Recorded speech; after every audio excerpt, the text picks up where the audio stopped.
Hello everyone and welcome to today's stream. Today we have a special stream as we do every month, which is our portfolio review stream. This series started a while back and I've been going non-stop with this portfolio reviews for several years now, and it always teaches me so much. Not only because I'm going to be showing you the things that I would improve, but because I'm also going to be showing you all of the things that are really working, the things that are really pushing your portfolio to the next level and making sure you're getting noticed. So as you guys know, the dynamic is fairly simple. Every single month we open a post or a thread, that's the name, inside of our Discord, and you can submit a little message for me so that I get to know you and what you're looking for, and of course your portfolio. Now, the submissions for this month have closed, as I just mentioned, so if you were thinking about submitting for today's review, unfortunately we're not gonna be able to do it, but this is a free, completely free exercise, so you're free to submit for the next one. Okay, so let's see. What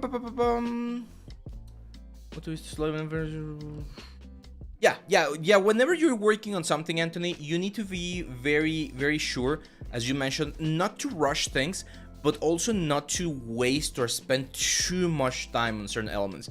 Very commonly, I see people asking for advice on certain pieces, and I expect them to be able to do them in I don't know, let's say 10 days, right? And it takes them 2 months to do, and it's like, oh, that's way too slow. So you always got to be very careful with that, sort of balancing on how much you want to spend on something. And this is very interesting. Every time you pick a specific project to do inside of the 3D world, you also need to think about the ROI. You guys know what that means, right? Return of investment. So even though it's not money we're talking about, whenever you're grabbing a concept, you need to be very mindful on how that concept is going to help you. So let's go, for instance, concept art characters, right? So if I try to do a character, which is usually my focus, and I start looking for references here for characters, I need to take a lot of things into consideration whenever I'm picking it. First of all, how clear or how clean the concept is, how easy it will be to execute, but again, also the return of investment. What do I mean by this? Well, if for instance, I decide to go for a very complex character, like let's say this robot guy right here, that's a lot, right? That's a lot of information. It's a very cool character, by the way. I'm gonna save it because it's a very cool character that we could do. But the thing is, I know it's gonna take me a long time. This is probably, at least for me, like a month worth of work because of all of the different components and things that this character has, compared to, for instance, something like this that's a little bit easier. So you need to check your portfolio and be, what am I missing? Am I missing amount of work? Do I need multiple pieces, or do I need one single piece that's super kick-ass? And you're gonna see me say this throughout the portfolio review today. Some people might need more pieces because they have very few, and some people might need just one super kick-ass piece to showcase all of his skills, right? And that's when you make the decisions. Okay, if I just need one piece, then this is a good one, because even though it's gonna take me 1 month or maybe 6 weeks, it's gonna be super cool. But if I'm just starting to build my portfolio, it might be a better decision for me to go for something a little bit simpler, right? I don't know, something like this character right here, because I know I might be able to finish him in 3 weeks, and that way I have one strong piece, and I can do another one in another 3 weeks. And again, from a return of investment point of view, it's gonna be better for me to have multiple really good pieces than having just one single kick-ass piece. Again, it depends on your stage as an artist, but just keep that in mind, okay? So let's start with Jogesh Mankar here. Jogesh, if you are in the chat, let me know so that I can directly talk to you. If not, I'm just gonna leave the information here on the video for you to see if you're watching it later. Casey, welcome to the stream as well, my friend. Welcome. So Jogesh says, I'm Jogesh from India. I've been creating 3D work for about a year and a half, and I would be glad if you could review my portfolio and possibly give a feedback along with the required improvements that I should make to get the job as a fresher. I'm aware that there's a long way ahead, however, getting a specific opinion would really help. Let's take a look. Okay, so first thing I see, and this is similar to what I just talked about, I don't see a lot of complexity on the assets that I'm seeing in this particular portfolio. From this 6 assets that I see, 2 of them are repeated. We got the gun twice, and then 3 of them are very simple. This kind of stuff, the product modeling kind of stuff, I've done it before. I've actually gotten gigs about product modeling, and they pay really well. I'm not sure you really want to have it on this if you don't have like a full commercial or something. This is not bad. Like I could definitely see something like this in like a media post like Facebook or Instagram, but it's not as impactful, especially if you want to go into games or movies, right? From all of these things, I would definitely recommend, first of all, get rid of one of these guys. Like you don't need to have 2 vintage guns. They do need a little bit more work, I would say, probably on the texturing side of things, because the modeling is rather simple, and I know these guns tend to be rather simple. Now, careful with this, man. This is very, very important. Let's go. So, this is something that I used to do quite a bit. All of these things that you see right here. Let me grab my pen. And I don't know why we do this. Well, actually, I do know. It's kind of like an artist thing. Like all of these things right here. See how they are like literally you just draw on top of it? And I'm not sure if you sculpted this inside of ZBrush or if you painted this on like the height map and you have this little swirl right here. It makes no sense, okay? From afar it might look interesting, but from a design perspective it makes no sense. And if you look at an antique gun, you're gonna find that like all of those things had a lot of thought behind the carvings and things that they have. Look at that, like super. I mean, this probably looks like AI or something. Quick little tip: if you add -AI on the search bar, you should eliminate all AI stuff. So yeah, for instance, this one right here, you're gonna see that we have some engravings and some lines and some swirls, but all of this have a thought process behind them, okay? It's not just like randomly placed things, okay? So this is where you can very easily take a little bit of time to really go in there and investigate what kind of carvings and what kind of elements you would have. And since this is a flat UV, it's very easy to just design this in Photoshop and then just input it inside of Substance or any other software, and it's gonna map out perfectly. So that's one of those details that that you should try to do. Yeah, I learned that one a little bit ago, the -AI. It's very, very important, especially because Google gets you a lot of like that sort of stuff. So yeah, that would be for the gun itself. Now this one, let's focus on this one real quick. This is a very cool asset. First thing that I noticed is illumination. I'm not sure where you did this. Let me check if there's information here. Arnold. Okay, so if you're using Arnold, the one thing that I noticed is that things are very saturated, man. Very, very saturated, okay? And it just looks fake. That's the word, because the decals here, like all of these brushes that you did for the brakes and stuff, that looks very nice. And actually the whole construction itself, like the modeling, if I had this in a like an ambient occlusion render, I'm sure it would look quite nice. But once we texture it, the textures look a little bit on the fake side of things. Like for instance, I can tell here that you were using some sort of like scrape brush instead of Substance, and that's not how concrete gets rid. Like, look at this. This is funny. And again, I'm not making fun of you. I'm just mentioning this because I want to help you guys and improve. I'm never gonna be making fun of you to make you feel bad. But see how there's this lines right here, like on the brush. So you probably just grab a brush and like remove a little bit of that stuff right there. And again, that's not how the layers of the brick would decay. Now, in this day and age, my friend, especially if you're doing renders, not real-time renders, but actual renders with like renders engines like Arnold, there's absolutely no reason why you should not be using displacement maps, okay? So I would expect to see displacement map on the road. I would expect to see displacement map on the bricks. Okay, this super sharp corners right there, that's not how buildings are. All of these things, I would expect to see a little bit of breakup here on the borders, okay? Because walls are never like completely straight. Ideally, you want the walls to be completely straight, but all of these lines, they just look very weird. And see how nice and how more interesting they start looking once I add these little changes here on the silhouette, right? That makes it look way more realistic, because in real life, things are not as straight and as modular. So adding a couple of bevels on some of these things will be very important. And again, check your illumination. I know you're using some sort of HDRI, but I think your saturation is a little bit on the high place. Like if we go here, filter, let's do hue saturation adjustment. Like if we just like lower the saturation a little bit, not too much, just a little bit, just like that. As you can see, just 17%.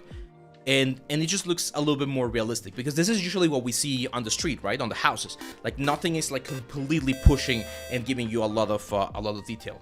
RC3D, welcome, man. Thanks for the, what was that? A follow. Thanks for the follow, man. See, I actually like your night render a little bit better because you were able to turn on some of the lights. Now, if you're gonna do an interior right here, you need to add stuff on the interior as well. Some shelf, some like lamp, something, because right now it looks like an empty apartment, okay? But it's a good one. Yeah, as I mentioned, the clay render looks a little bit better. So from a modeling perspective, you're there. It's just texturing and render that needs to improve a little bit, okay? So yeah, that would be my advice for you, Jogesh. I hope that helps, and let's move on to the next one. We're gonna go Expire Potato. He says, I'm Ariane from the UK, and I've been doing a game art course at university for 2 years now. This year being my final year. I'm trying to get a job in the game industry as a creature character artist, or just sell 3D prints for my models if that doesn't work out. That's great. That's actually great that you have a secondary plan, man. Having a secondary plan and being open-minded is one of the things that I've been recommending quite a bit to everyone in every field, because I'm not sure if you guys noticed this, but the world, especially since COVID, the world has gone like haywire. It's crazy nowadays.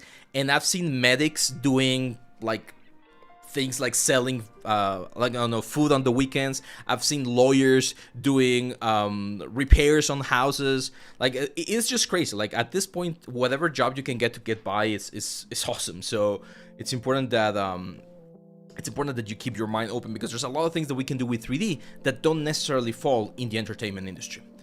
So, okay, first impression that I get here, my friend, is that we definitely need to improve a little bit on our sculpting fundamentals, okay? I see a very heavy sculpting inspired portfolio. I don't think all of these pieces are super strong. For instance, this Squid Striker from Fortnite, I don't love it. I don't love it because the textures look a little bit on the dirty side. Look at the tentacle there. Like, the normal map information is baked in a very weird, ugly way. And this topology right here, this is one of the first things that I mentioned in the topology course, which is that there are rules. Well, not rules, because rules are meant to be broken, right? Like Jinx said. So it's not that there are rules, but there are certain guidelines that we normally follow when doing things. And one of those guidelines is that you should never have super low density meshes and super high density meshes in the same object. It looks weird. Like, I understand why you did it here, because you don't need as many loops for this thing, and you might need more loops for this, like a squid head. But the thing is, the squid head can be very easily simplified to a more traditionally looking like mesh without having to spend too many polygons. Like, all of those polygons, like, look at that, there's like 12 or 16 polygons right there. They can be very easily simplified with just one single polygon right there. So it's important that you learn to keep things balanced, because this is definitely on the high side of things, okay? And here's the thing, I'm gonna be, again, brutally honest with you, man. You cannot fool someone that has been doing 3D for a long time. This is zero remesher. Like, you just grab your squid in ZBrush and you just throw in a zero remesher. And yes, it gave you clean topology. Yes, you're gonna be able to texture it. But all of these loops right here, look at the density on those things. You don't need that much density. And look at the flow. It's a very crazy flow. And you got spirals. Spirals are tricky. So if you try to rig this thing right here, you're gonna have issues. And that's the thing that art directors, recruiters, and people who are watching closely for your portfolio to get you into a pipeline will notice, okay? So I know we sometimes think that people won't notice. They will. See, I'm gonna give you it's a stupid analogy, but it works in this case. I've been playing a lot of Marble Snap, and I've mentioned this quite a bit on the streams. If you haven't played it, it's a very cool game, quite addictive. And you have 12 cards, and the opponent has 12 cards usually. And there's always this decision at the end of the game, the final turn, where you're dropping the final more powerful card. And you always think, or at least I always think, that the opponent won't have the card that's gonna counter me. And believe it or not, they always have the freaking card. So it's the same thing with this thing right here. You might think that people won't notice that you're using zero remesher. They will, okay? They will check your zero remeshing stuff, and they will see this thing. No need to share the maps like this. I prefer when they do like a little collage when you have 4 of the maps in a single image, because otherwise it becomes a little bit difficult to visualize. Anatomy thing here, see, I have a thing about écorchés. I don't mind them, but I don't think they're as useful to understanding the form. They're useful for understanding the muscles, to understand where the anatomy lies, but once you transfer this into actual anatomy, that's where you really learn, and that's what we do in the anatomy course as well. So I can see that in Yu Crochet, you know where all the muscles are, but then I see this lion right here, this venation, and I don't see the definition, I don't see the form. It looks very lumpy, very, yeah, like it needs a lot more stuff. So here, let me give you an example. So if we take a look, for instance, at the chest area, right?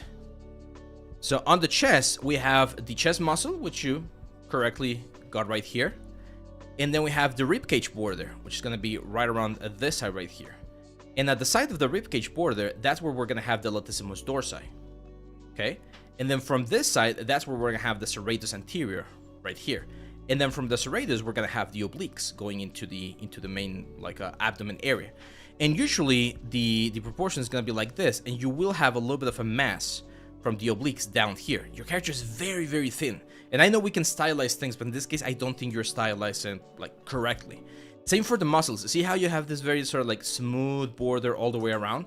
Remember that muscles are a little bit sharper. They're a little bit more defined. So this is the kind of stuff that you really want to like work on to make sure that things are really interweaving properly, and you have a form that reads as a strong form, because otherwise, again, it looks and starts feeling a little bit lumpy. I really like this dragon. This is very cool. I see that you did a little bit of poly paint, and see, Solid, I told you that we were gonna see some wings. So Solid Mango was asking, how do you do wings for characters like dragons, right? And here Aryan is following a very traditional approach, which is having both sides of the membrane. This is what you will normally see in more cinematic games, in more advanced, well, not advanced, but in more complex characters, where you really want to show different like things on both sides of the element. This one works very well if you're going to be doing things like surface scattering, for instance. So I like this approach. However, for things like games, you might need to do it completely flat. So one of my favorite dragons from games is Sindragosa. Sindragosa. I've been thinking about getting back to World of Warcraft, but I know if I do that, I'm gonna leave 3D forever. So Sindragosa is the Lich King's dragon, and as you can see right here, this membranes that we have right here on this game model, this is a fan art by the way, but on this game model they're flat, so the transparency is baked, and it's just gonna be like, you're gonna see as a plane, as a double-sided plane, of course, so that you can see both sides of the object, but it's usually gonna be like completely flat. And that's another very, very good way. This is the actual in-game engine, and you can see it's just a plane with transparency. So this is what the stuff that you can do. Ron Dreyfus, what's up, man? I'm not sure if you were testing the chat, but yes, you are here. Yeah, I know. That's why I'm saying, David. Like the next expansion, it's next month, and I was getting some like newsletters. And I was like, oh man, I'm so tempted to tell my brother so that we can go back in, but no, that's gonna take too much time. I have a kid now. So yeah, this is how I would approach wings. It's a good model. Again, I feel like some parts of the anatomy are a little bit on the lumpy side. Things look a little bit too soft, and especially if you look at the dragons that they've been doing for House of the Dragon, you can see the amount of detail that goes into these sculpts. Now, this is something that I do want to clarify, guys, because it's a question that we get asked a lot. It's like, hey, I want to do a dragon like the House of the Dragon. This is not something that a single person does, guys. Like, there's so many people involved in the creation of these characters right here. Could you do it? Could a single person do it? Yes, but it's gonna take you a long time, okay? So this is something that it takes, I don't know, like 3, 4, 5, 6 months for a whole team to really develop up to the point where it's actually like moving and things like that. If you're a single individual, if you're like a modeler and texture artist, you should be able, again, with enough time to get to this point in look depth, but like animating it and moving it and doing a bunch of different effects and things like that, it's a team effort. It's impossible for someone to just do it by themselves. But this is the standard. Like, this is what they're looking for. If you want to be a sculptor, this is the kind of like detail that you need to be able to get to for you to be considered as a position in a top like a film or game studio, okay? So, and it's not, I know it might seem intimidating to get here, but again, if you try to just not look, don't look at the render or at the texture, just look at the model itself, at the scales and things like that. That's the kind of stuff that you need to to always have as your goal, okay? And whoever is doing these dragons, of course, it took them several years to get there. It's not someone that just straight out of school was doing dragons for House of the Dragon, okay? So be patient with yourself as well. So yeah, that will be it for you, my friend. Let's go to the next one.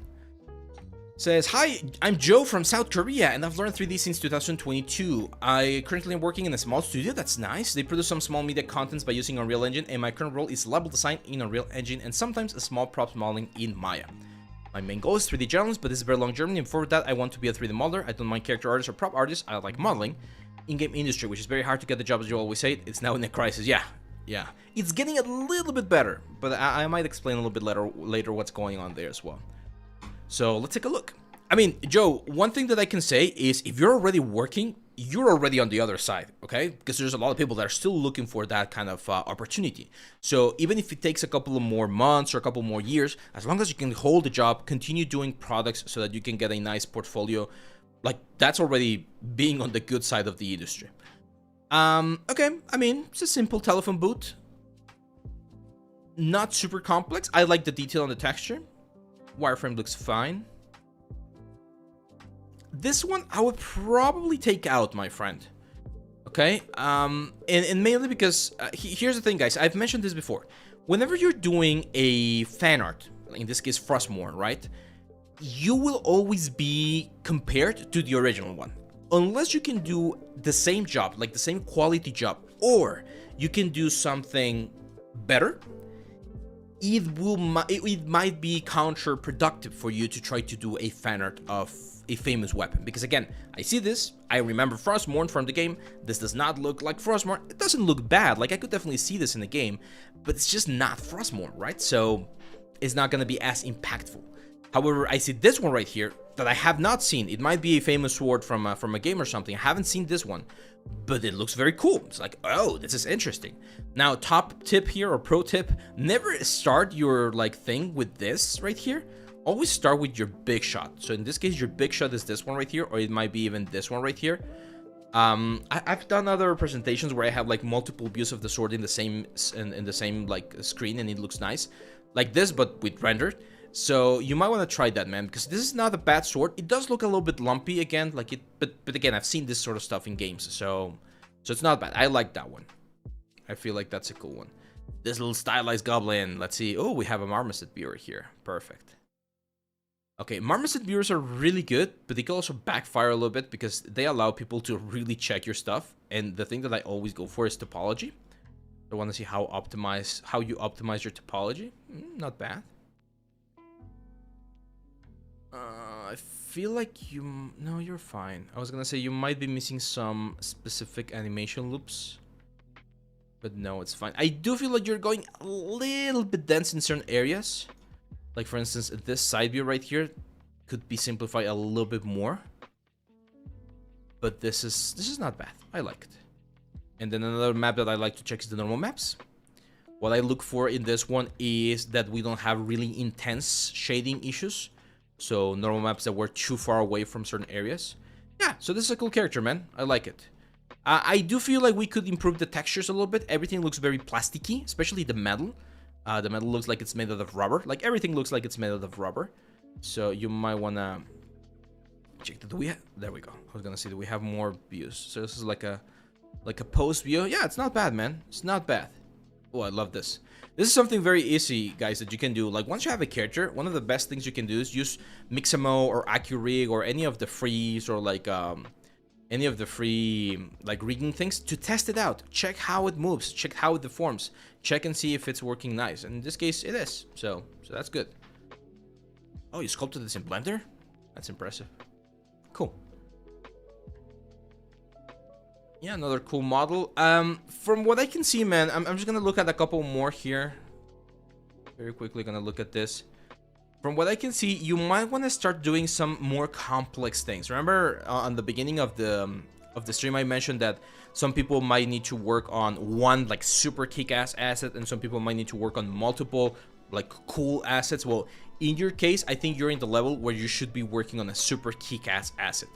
Some anatomy issues, some muscles are not like deforming, right? Like the tricep there needs more work. Same for the face, a little bit more form. You might want to check the the Oni course as well. I think that one could help you because, again, I feel like some of your forms are looking a little bit lumpy. Let's see. Solid Mango says, are triangles on hand okay? Yes, they're fine as long as they're in a part or in a place where they are not going to be affecting the deformation. No, it's not necessary that you need to create lore about the fan art, my friend. It's just that, again, like if I look for, I don't know, Joker 3D model, right? Everyone knows the Joker. Everyone has seen all of the multiple Joker things. So people will try to do their own versions of the Joker. Some of them will be really good, like this one right here. That's a good sculpt. So if you can do this sort of like detail, this sort of level, go for it. I don't mind. But the problem is a lot of people, and again, I'm not trying to be mean about this, but a lot of people will do things that are subpar in terms of quality, right? And they're gonna do things like this one right here. It's like, I mean, I know what you were going for, but it's not really hitting the mark, right? So it's gonna be more difficult for people to see your stuff positively if they have a lot of mental sort of like reference on how it should look. Okay. Let's go for the next one. So that was Joe. David Desotti says, hi Abe, how are you doing? I'm Italian. We got a lot of Italian students. Ciao to all of our Italian students here. Italian, currently living in Sydney and studying Bachelor of 3D Design and Animation. Probably I can't attend your live review because of the time difference between Australia and Mexico. Anyway, I'll be very happy to see the live recording on YouTube.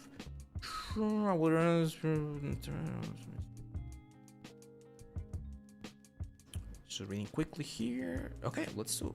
Grazie mille. I would like to be either trade journalist or prop artist. Let's take a look. Okay, so first thing I see, we don't have a lot of projects, right? We have only 2 projects. We have Toe Matter here from Cars, which from a modeling perspective looks fine. This is usually a good exercise. Even texturing, you did, I think, a good job on the texturing side of things. I feel that rendering, we could improve a little bit. Things look a little bit too flat. So even in rusty objects or in rusty elements, you will see some of the metal shining through. And that like variation in texturing is very important. Now the eyes are important here as well, because I can see that you're doing, for instance here, the eyelids, it's just a plane. Give it a thickness, because otherwise it looks just flat, like an image. Same for the pupils there. You might want to model them. You might need to model the whole eye, like structure, so that it actually looks that it has depth. And that's what Disney tends to do. I love this character. This is super fun. This is super cool. And this is one of the things that I tell you guys all the time. Not every single character has to be Kratos with this super grimy and super like intense and dramatic character. You can have super funny characters like this. I was playing Paper Mario and Super Mario RPG with my kid the other day, and I was surprised at the simplicity of the models. Like, if you tell me that those are like professional 3D models, I'll be like, yeah, I mean, of course they are, but they're so simple. They're so simple because it's the 3D art is not the main point of those games. It's the story, it's the gameplay, right? So characters like this, I love characters like this because it shows you that there's so much variation in the 3D world, and you don't need to always go for the super complex things. Now, we do have the concept art, and I'm seeing a couple of differences here and there on the concept art. I feel like we could definitely push some of these details. Proportions wise, you're not that far off. I feel like the hands are a little bit on the small side of things. The gun definitely needs more detail. I think one issue that you made with this gun, my friend, is that you try to model everything from a single mesh, because I don't see any sort of like division. And here, like, it's a revolver, so you should be able to push the barrel out and generate more stuff. But this is a great concept piece.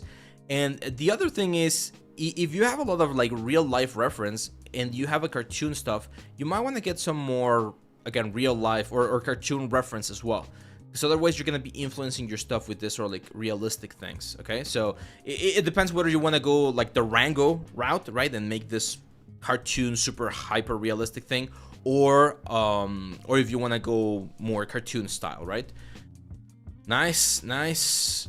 See, I like this render more. Like this rim light right there, I think it helps more. This one, I don't know. I feel like a little bit flat on the sides. I like this render way more. This cloth right here might be one of those things that I would try to, what's the word? To simulate maybe with Marvelous Designer, to be honest. Yeah, you got a lot of stuff. Yeah, I like it. It's a good project. Again, I would do a couple of improvements, but it's not a bad project. In your case, David, one of the things that you need is more stuff. And I can see that you're going for this cartoon vibe. Keep that cartoon vibe. Nidus or Nidus, yes, we do this content or this review every single month, usually at the end of the month. So, welcome on Twitch as well. So, if you want to submit, we're going to be opening submissions next month, okay? So, for August, submissions are going to be opening probably next week when August starts. Bonjour, Eve. I'm calling from France and I've been learning 3D modeling on and off for about 2 years now. I would like to work as a prop artist or as a 3D journalist. What does my portfolio currently stand? So, there we go. Thank you for the bits, man. Thank you for the bits. Clean the house. There you go. So, where does my for these positions? Let's take a look. Okay. Oof. Oh, man. Oh, dude, I love this. So good, man. It looks very nice. It looks a little bit on the flat side. I would try adding a little bit more ambient occlusion, but the gradients that you're using, top notch. By the way, guys, if you are interested in getting 3D code, right now they're running a sale. 3D code is the full version of the software, so it's gonna have like, and this is not sponsored or anything, it's just like a good software. So 3D code is gonna have the modeling, sculpting, and all that stuff. I personally did not get that one. I personally have been paying my 3D Code Textura license, which is for texturing. So this is like the competition to Substance Painter. I still use Substance Painter, but for hand painted texture, this one's really good. And as I was mentioning, right now it has a discount, so you can get lifetime access for 98 euros. You get free updates for 12 months, and then it's 40 euros for another 12 months. So I think it's a fair price. I'm using this thing right here, which is very cool. It's rent to own, so you just pay 21 euros for 7 months, which is of course a little bit above this one right here. It's close to this one, but you get the license and it's a little bit easier to pay, right? It's kind of like monthly installments. So if you're thinking about like our good friend here, Colin, going and doing a lot of hand painted texture, you will definitely need 3D code. So Colin, I think you have a good grasp on stuff. Like this one looks really nice. Nice wireframe, good poly count, good bakes.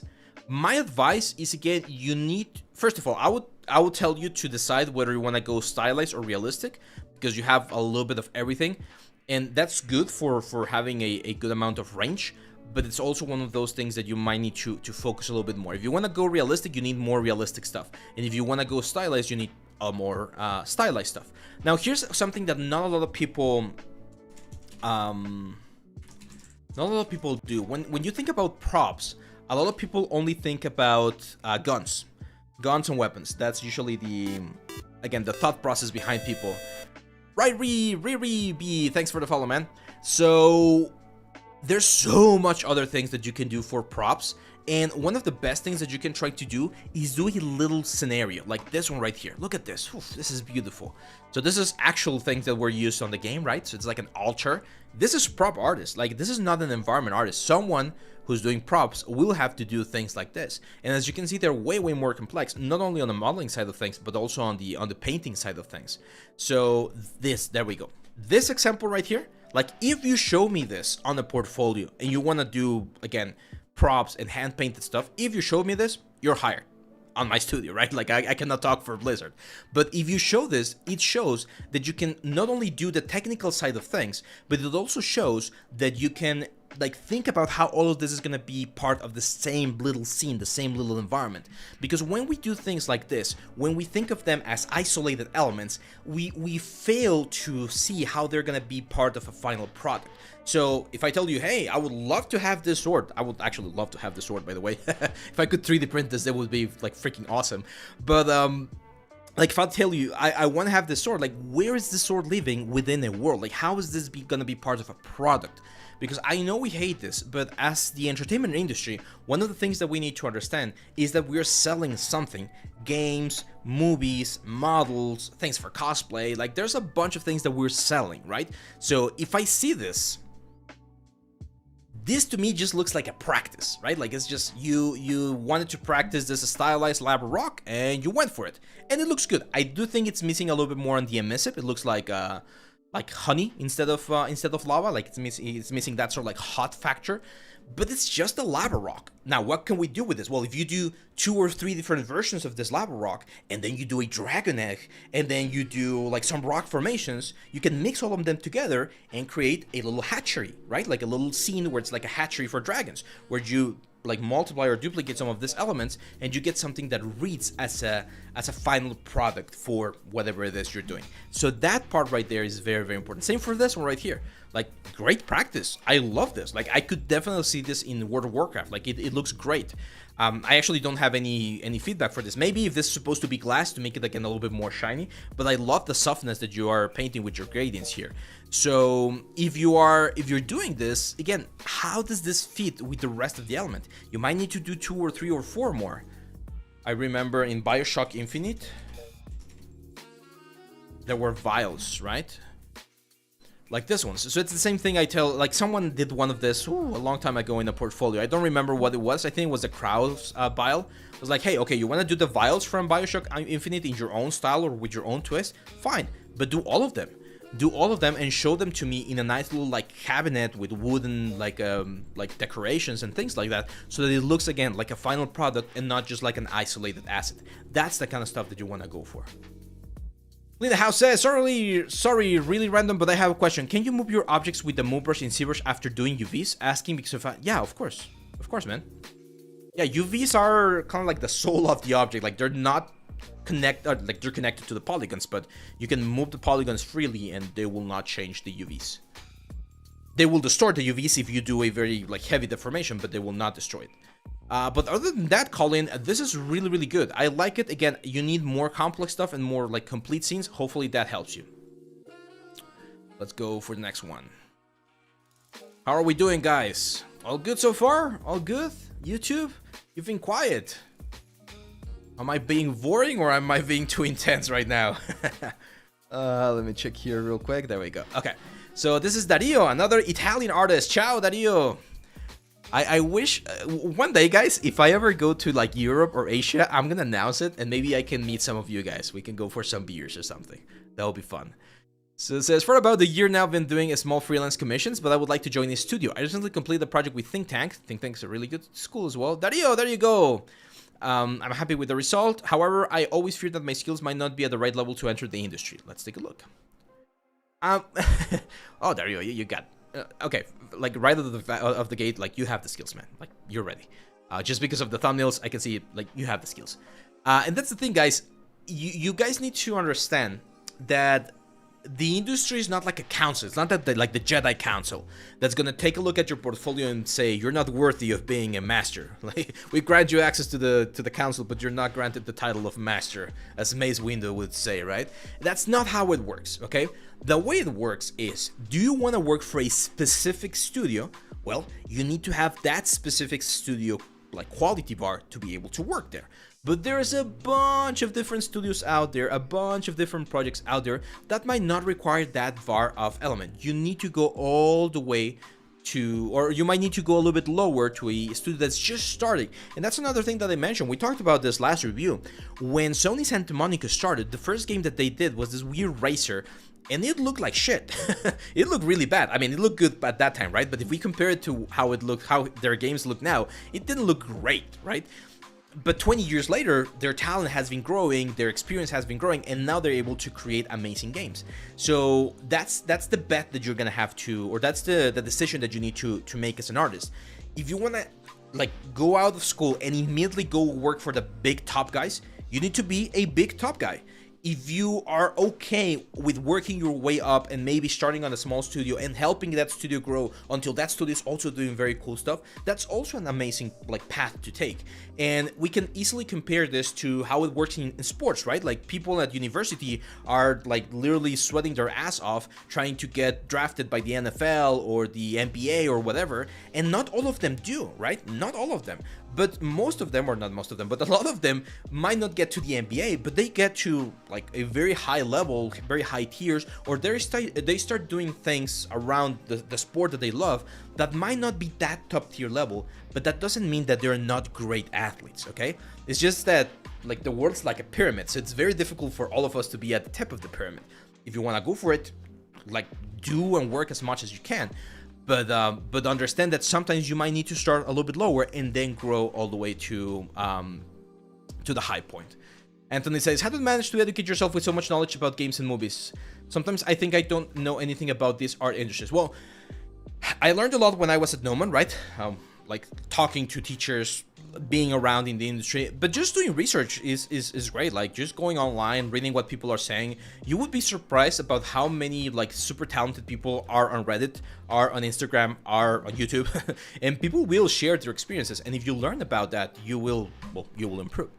So this one I like. I feel like we could push the global illumination a little bit more because it's getting a little bit on the dark side of things. There's a lot of props, a lot of modular things. We're going to be covering a lot of this on the next course, which is the environment course. And but it's not bad. Like now the problem is, or not the problem, the question is where you're doing this. Okay, on Real.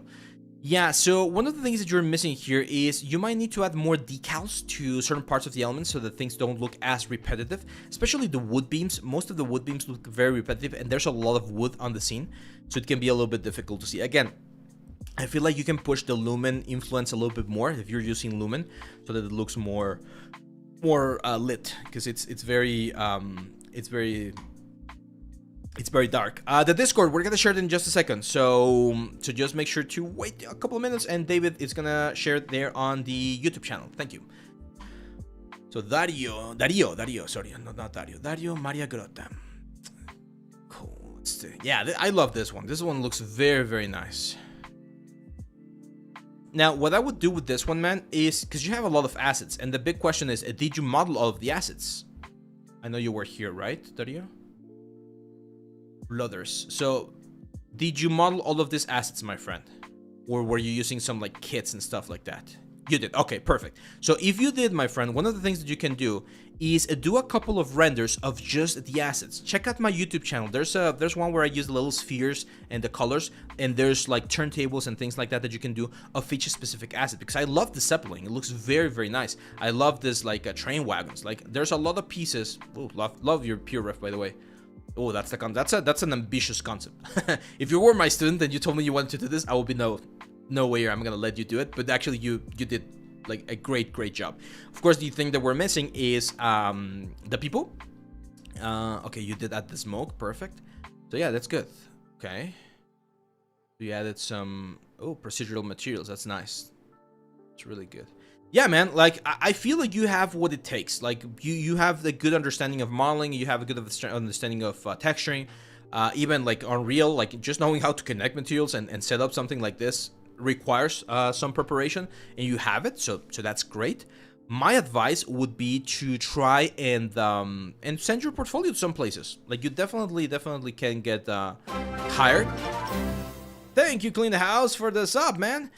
Maybe not at the super top studios right now, which is what I was mentioning, and not because you don't have the talent or the skills. Like you definitely can get there. It's just that right now the big studios are only looking for people that are already prepared, and that's a problematic situation in the industry. Big studios don't want to invest in training the next generation of artists. That's the reality of things. And this is not only happening in the art industry, it's happening in every single industry. Like the senior people don't want to train the younger people. They just want to focus on creating like the products that they're being asked to do. And that's a problem, because when those senior people go away, meaning they retire or something, there's going to be a gap where people are going to struggle to like pick up that sort of like information, right? So unfortunately, we're in that stage right now. So what you might need to do is you might need to teach yourself. That's it. You need to be more like self-directed and learn all of the things that you want to learn. And again, maybe start with a small studio and help the studio grow so that people can keep pushing and creating great things. Okay, so yeah, there you go. That's it for you, my good friend Dario. Let's go now with Emily Pyers. Says Emilia. I'm not sure. From the UK, I have a bachelor's in game art design with about 3 years of modeling experience. I've received mostly positive feedback from peers who come across my portfolio, but I'm still unable to secure a beginner job in 3D, whether as a junior, intro, or freelancer. Okay, I genuinely don't know how to improve my portfolio to make it more appealing to recruiters, so my current goal is to diversify my skills to have a wide range of potential like elements. Let's take a look. There you go. There you go. Awesome. Wow, oh, this is intense. Wow, no, this looks very good, man. Oh, You got me with the dungeons here. This is great, man. This is great. Oh, I love this mimic. Amazing sculpt. A little bit lumpy in certain areas. I would just like polish certain things, like the spines right here could be a little bit harsher. Like, here's the thing, Emily. When you're doing things like spines, a very common mistake that we do is we try to create like a tube, which is probably what you did here, and then you try to carve each individual spine from that tube. The proper way to do this is to do one spine and then duplicate it multiple times, because it's not the same to have, again, one tube that's connected all the way around than it is to have multiple pieces that create the spine. This gap right here, when you just push it with the Debian standard, or when it's actually two objects creating the gap, is very, very important, okay? So keep that in mind for not only this project, if you want to like touch it up, but future projects as well. You have a lot of stuff, and that's very, very cool. I can see you have this sort of like chunky style. I'm gonna call it the chunky style because your shapes and your forms are like quite thick in different areas. I like it. I've seen this style before. It reminds me a little bit of like Legend of Zelda, especially the new games. But within this chunky style, Emily, we need to start sharpening certain things, okay? Because otherwise things look too chunky, too soft, like clay. So it's very, very important that we start polishing that stuff up. Now, I've already clicked two things right here, and I'm sure that if I click this one, for instance, I'm gonna figure out one thing that's missing from your portfolio, and that is finished pieces, okay? Because you got some really cool stuff, you're nailing the concepts, like that's good, but I'm not seeing how this could become a potential product. Again, the how we transfer a work into a product is very, very important from a business perspective. And I know we as artists, we don't like to talk about this because we're very passionate about our art, but it's important that you do consider it. Now, what do I mean by this? Like, first thing I see about this mimic, this is for 3D print. Try to find someone who 3D prints and ask them, hey, could you 3D print this for me so that I can have a model of how this looks 3D printed? And there you go. Now you can showcase that not only can you sculpt, but your sculpts hold nicely when 3D printed, right? Because for instance, this flying disc right there, of course that one would not be 3D printed, but everything else could be 3D printed and it will be an amazing piece, okay? Especially since I know that you added here figurines and 3D prints, like I would definitely add that one, like that little mimic right here as a 3D print, okay? Now this one right here, oof, this is very, very cool. Operation Overlord BR collaborative project. This is great. This is one of the things that I always recommend. Like, make sure you collaborate if you can with these big projects, because it's not easy for a single person to do something as ambitious as this. I feel light-wise, it's a little bit on the dark side, so I will probably add more light to some of these pieces. But all of these assets made by you, this is great. This is great. Nice. Yeah, there you go. Oh, this is great. Yeah, this is very nice, man. Very nice. So with a great idea, says, just an idea for the channel, maybe some help with creating a CV for 3D positions. Yeah, we can definitely do that. Yeah, this is really good. Oh, I love your plant. You did all the plants? Yeah, right? Oh, that's nice. Nice, nice. Damn. Okay, so I'm gonna be very, very honest with you, Emily, and this is again not only for you, it's for everyone else. You have every single skill that I personally, as a small studio owner, would be looking for if I were to hire someone. The problem is, you guys and myself, we are all in a very dark spot in the industry right now. There's layoffs everywhere. There's studios shutting down. There's projects like going to the shitter pretty much. Like, did you see the new one? There's this like new multiplayer shooter, kind of like Overwatch. They announced it. They announced it during the Game Awards or the Game Summerfest a couple of months ago, and they released the beta like a couple of days ago or last week, and it just like completely went downhill.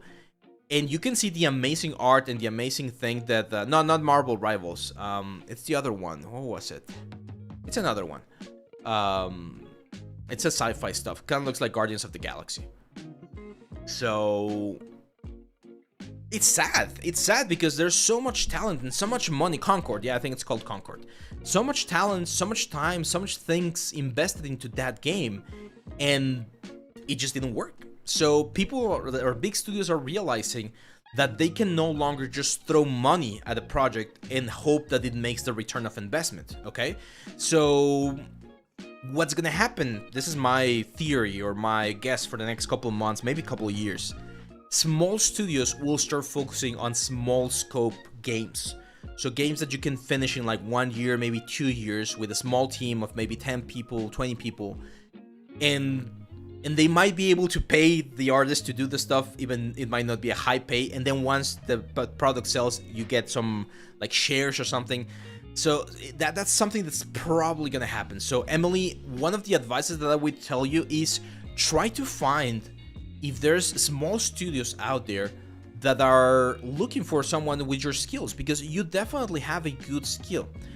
There's another factor, and this is very difficult to see through the screen, right? Which is, of course, how you conduct yourself in an interview. Because unfortunately, we tend to be very introvert. Sometimes we're very shy or we get very nervous. And those sort of things could potentially affect how they see us in an interview.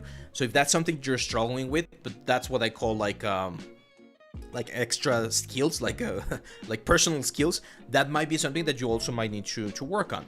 But from a technical perspective, I would say you have the necessary stuff. Like a lot of my peers had this sort of like level when they graduated from Nomen and they got jobs. But again, the industry was in a different position back in the day. Okay.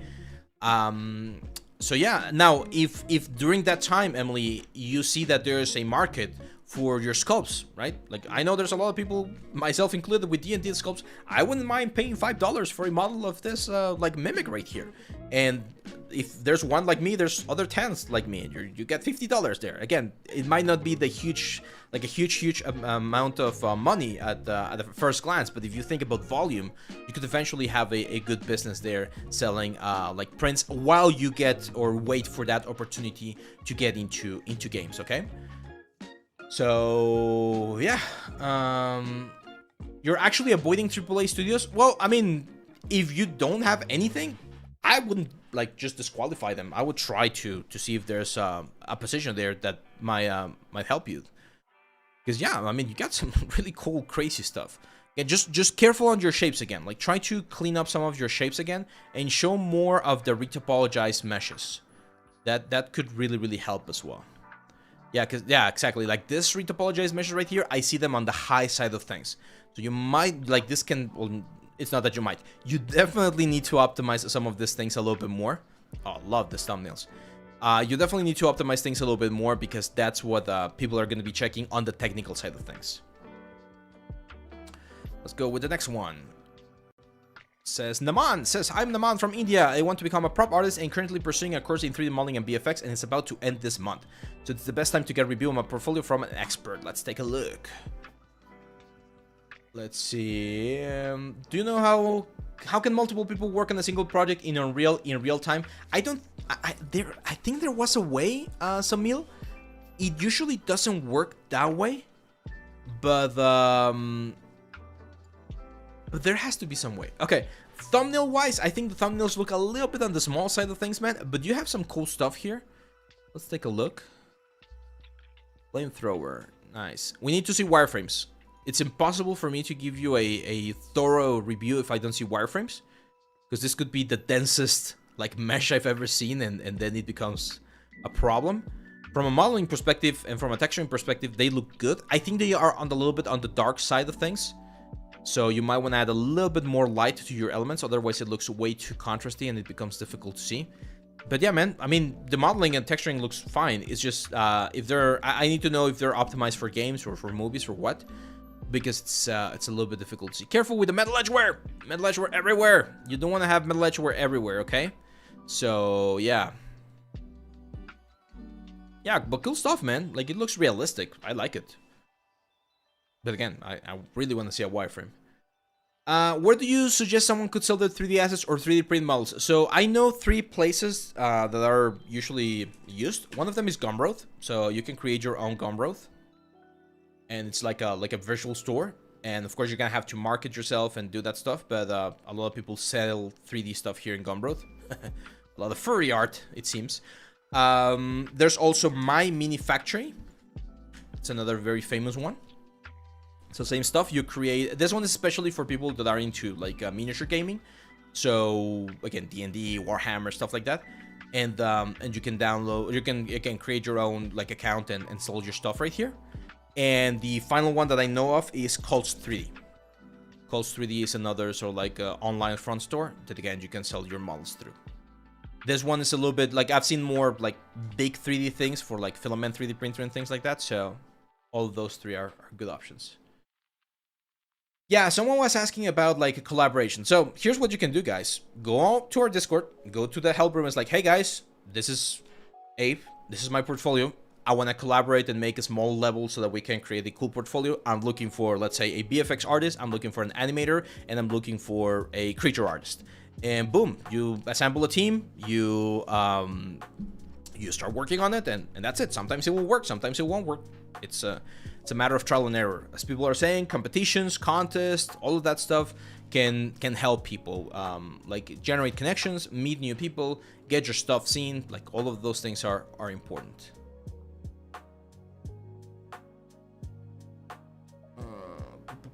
Am I missing any questions? I don't think so. Okay.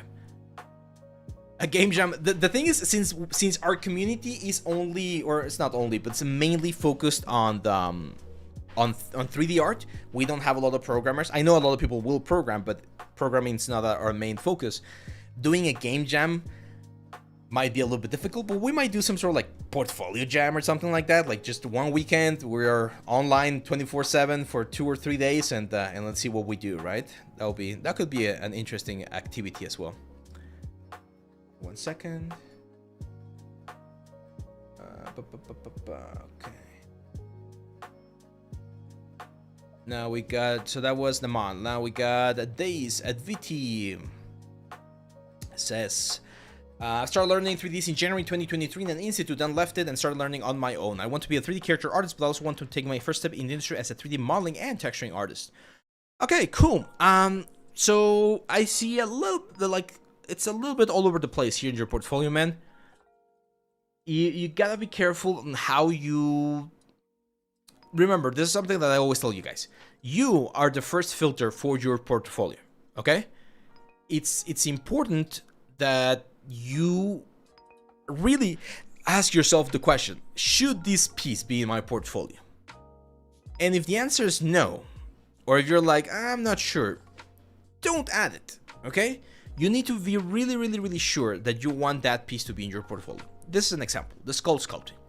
The skull is an exercise that everyone does when they're learning ZBrush. Is this a bad sculpt?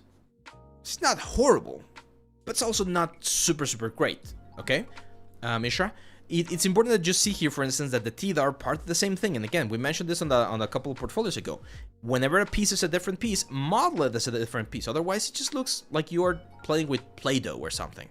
So this is not something that I would add on my portfolio unless you really spend the time to do it. And I don't like using my portfolio as a demo, but I have one piece that's similar, which is this one right here.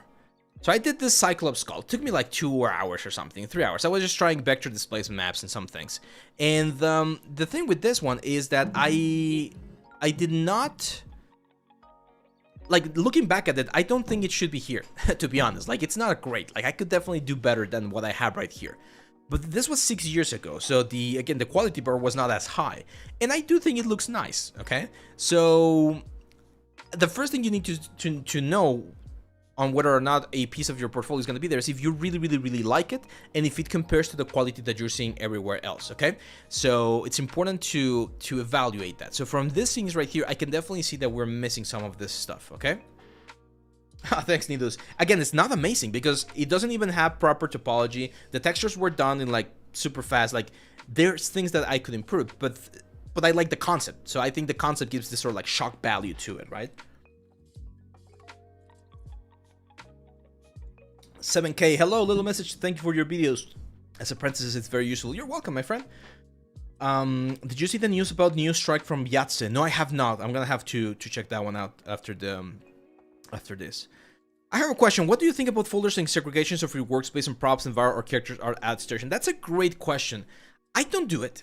I have it like this, to be honest, and but you can see that most of my stuff is character related or creature related, so it doesn't make much sense to separate things. And the reason why I don't like doing like folders is because I was told that recruiters, when they take a look at your portfolio, they hate clicking on things. They hate like navigating things. So for instance, in this case, if I want to see this one right here, and I click and I don't see the chicken and I see something else, like a different thumbnail, or I see this, I don't want to be scrolling down and looking for the piece that I want to look for, okay?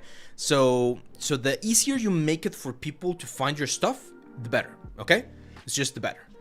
I might take the skull. Should we do... I think that's a great project. David, can you remind me of that? Let's do that. Let's do... I want to do a video on how to take an old project and sort of like give it new life so that it just looks more interesting. So I think that this one could potentially be... I need to find it. I don't even know where it is. I think I lost it. But we could do a new one, right? Like just use it as a base. So yeah. So yeah, Anduity, I definitely recommend you study a little bit more of the fundamentals, especially on texturing and modeling. Sculpting definitely needs a little bit more work. You might want to check some of our ZBrush courses. I think that's that one could work.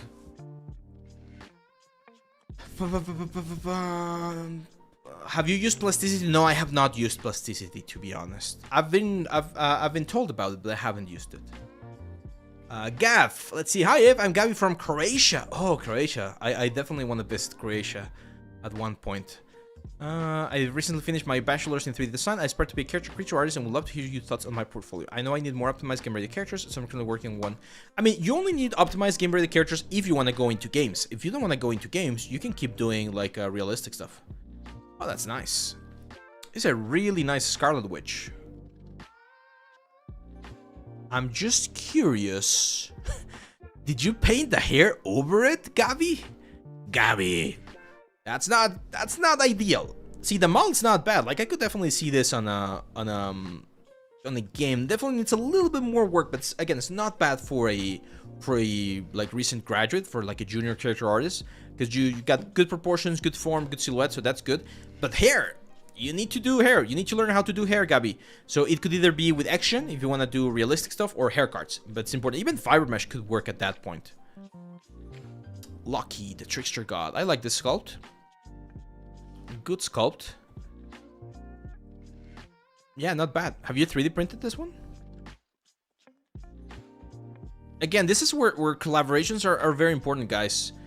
Because this is not a bad model. I really like it. I think you spend, like, the pose looks very nice.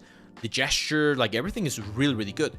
But it would really sell if you could add another screenshot of the actual 3D printed model. Like, if someone can 3D print it for you, that's a really good way to showcase your work. Okay, here. And I'm gonna show you this because this is very important. Oh. This is a very, very common mistake that I see, guys. And I hate when I see it. What's that? Can you tell me what that is?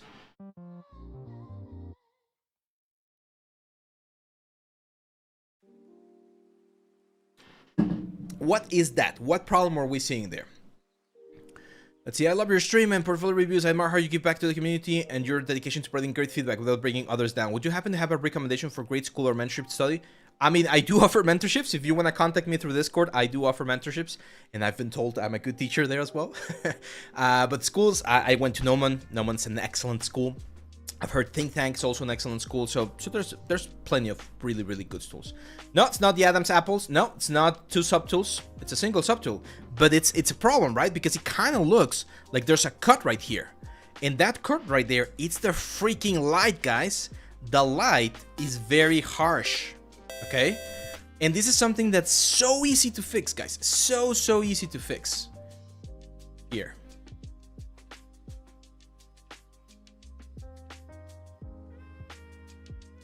So a very common problem that I see is people will place the lights, and this happens in every single software, and they'll get this super harsh shadow. That is like an immediate tell that your light is CG. Because absolutely no light in the world will give you a completely sharp line on the shadow. There's always a little bit of a fade, and I wish I could move the camera to show some of the shadows that I have here in the studio. There's always a little bit of a fade, so you always want to increase the scale of your light to soften that light. If you want to have a very strong light like this one, that's fine. Like I'm not against having very strong spotlight lights, but you always push, for instance here inside of Marmoset, you push the diameter a little bit. You always push the diameter a little bit to soften that shadow, okay? That's very, very, very important, because otherwise you're gonna get these details right here and it makes it look very, very fake, okay? Very fake. And of course, if you can, always use ray tracing. That's gonna give you an even nicer, cleaner look overall, and just a general result, okay? So careful with your lights. Lights are very, very important. Now, Gabby, one thing that I see is that you have a lot of studies, you have a lot of sculpts, but as you mentioned, you don't have complete production ready characters. So at this point, if I had to give you a title, I would call you a character sculptor, which is fine. Some studios might need someone that's just doing the sculpts, and then someone else is going to clean them up and get them ready for production. But it is important that you can show on your portfolio that you know the full pipeline. So modeling, texturing, retopology, UVs. And I know I've been saying this, believe me, I've been like, it's been floating on the, not on the back, on the front of my mind about the new live workshop that I'm going to be releasing soon. It's going to be a character focused workshop, okay? It's going to be 3 months of us working from beginning all the way to final engine implementation of a character. It's going to be videos plus live sessions, but we're still not ready to launch it, okay? So just hold on tight there, because that one might be good for you as well, Gabby, if you want to be part of that like workshop class. Yeah, less diffuse light. That's what we're trying to do there. Okay, let's go with the next one. Danny Rodriguez says, I'm Christian from Mexico. I just received my degree in digital art. I switched from digital illustration to 3D in December. It may seem like I'm crazy, but your courses helped me a lot to update myself. The last time I worked in 3D was when Blender 2.8 came out, and funny enough, the years I spent in illustration boosted some of my 3D skills. Yes, every single thing that you do in life will help you with 3D. That's very interesting. I've mentioned this before. I was studying medicine before I switched to 3D, and all of the anatomy information and the body things that I learned helped me quite a bit to become a good character artist. So every single thing that you learn in the world can help you with 3D skills somehow. Says, I want to be a character artist in video games, but right now I'm open to any job or field of 3D. I'd like to give me your most raw and honest review. Let's take a look. Nice. I can see this. I know where this is coming from. So Danny, you did a good job here. This is something that I've mentioned quite a bit, which is that whenever you're doing a tutorial, one of the best things that you can do is try to give it your own twist. So you change the lava axe from our course, from our Blender course, to the frost glacy ice axe, which is great. See, like even someone here, the ice version looks really cool. Oh, this is Xin Liu. So shout out to Xin Liu. She was the one that was super amazing. Go and follow her. And she agreed to let us use the lava, like the lava concept she did as our main inspiration for the course. So big shout out to Xin Liu. There you go. So yeah, good stuff, man. I like it. I do feel some areas, especially some rock areas, could be a little bit sharper, so they don't look again as lumpy. But I like the final result, and you completed the portfolio nicely. I love this one. Oh, you did such a good job. This could be in Fortnite like right now, man. Very good. Very good. Super clean shapes. See, I don't do a lot of this super clean stylized meshes. This is another course as well. Okay. Yeah, I mean, if it's from another course, that's fine. It's just like you did it really nicely, man. So, like, I don't have any suggestions with this one, to be honest. Well, actually, I do have one suggestion. The one thing I would like to see here, Danny, is the wireframe. Not seeing the wireframe. Now, you could tell me, hey, you know what? This is only the high poly sculpt. I did not do a wireframe. So if you did not do a wireframe, okay, it's a high poly. Cool. Try to do the wireframe. You already know the process because you did the axe, so making a character game ready is important. Batman. Nice, not bad. Good anatomy. Good texture. Could add a couple more. I'll probably add a couple more wrinkles here and there. But it's a good one. It's a little bit on the dense side of things. Again, it's not... Here's the thing. If you're gonna have a high amount of poly count, you need to really use it. Okay? it's kind of like a waste if you have this density of a mesh, and then I check the forms, especially for instance here in the face, and I don't see all of that form. Like, see how smooth the whole face looks? Very, very soft, very smooth. And we have a very dense mesh, so I would expect to see more like detail of the different muscle groups and things like that if we're using that high of an element. Or details, right? Like pores and wrinkles and things like that. I did something similar with the Wolverine last week or a couple of weeks ago. So, but it's a good project.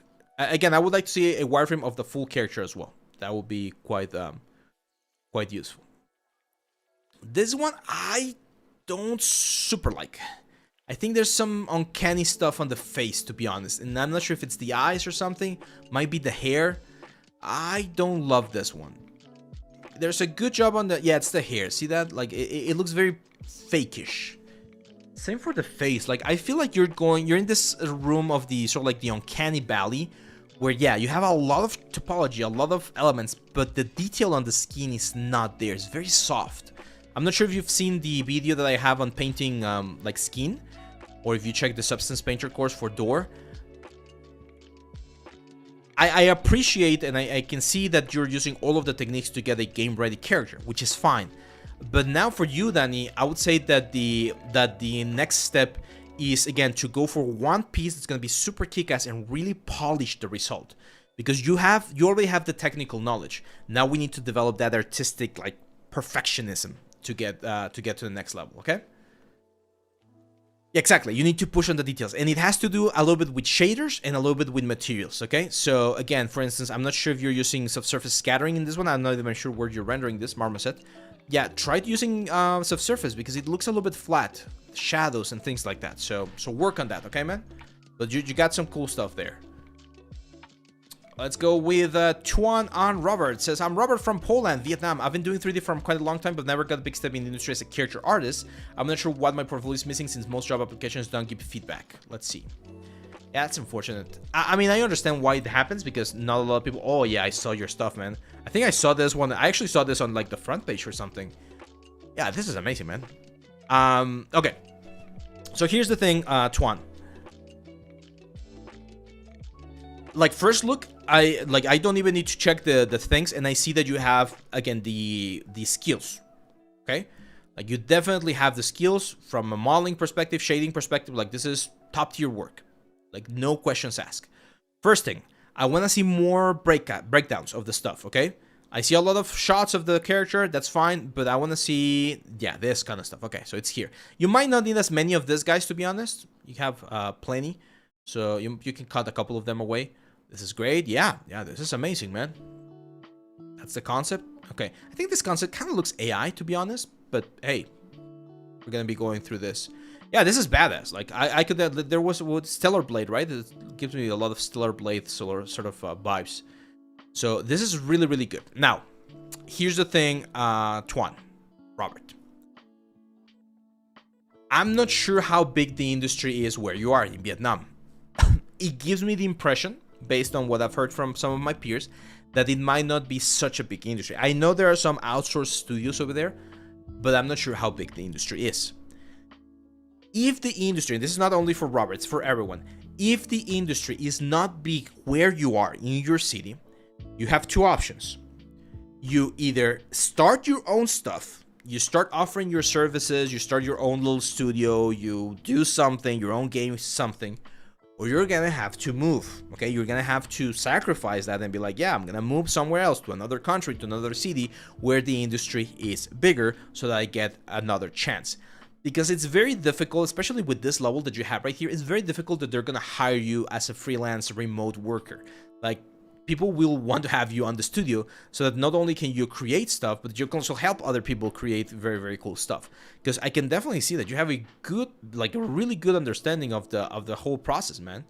So this is great. I would not texture a character post just from a rigging perspective. Then that would be like a mess to to work with. But yeah, and I can see, like, you did this 3 years ago and it was already quite nice.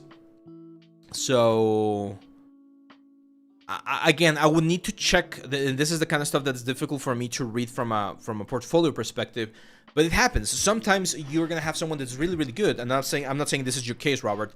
But then you interview them, and they're either super, super like introverted to the point where it's difficult to even get a word out of them, and they're very, very talented, but they're not easy to work with, or they're like complete douchebags and complete dicks, and it becomes again very difficult to work with them. So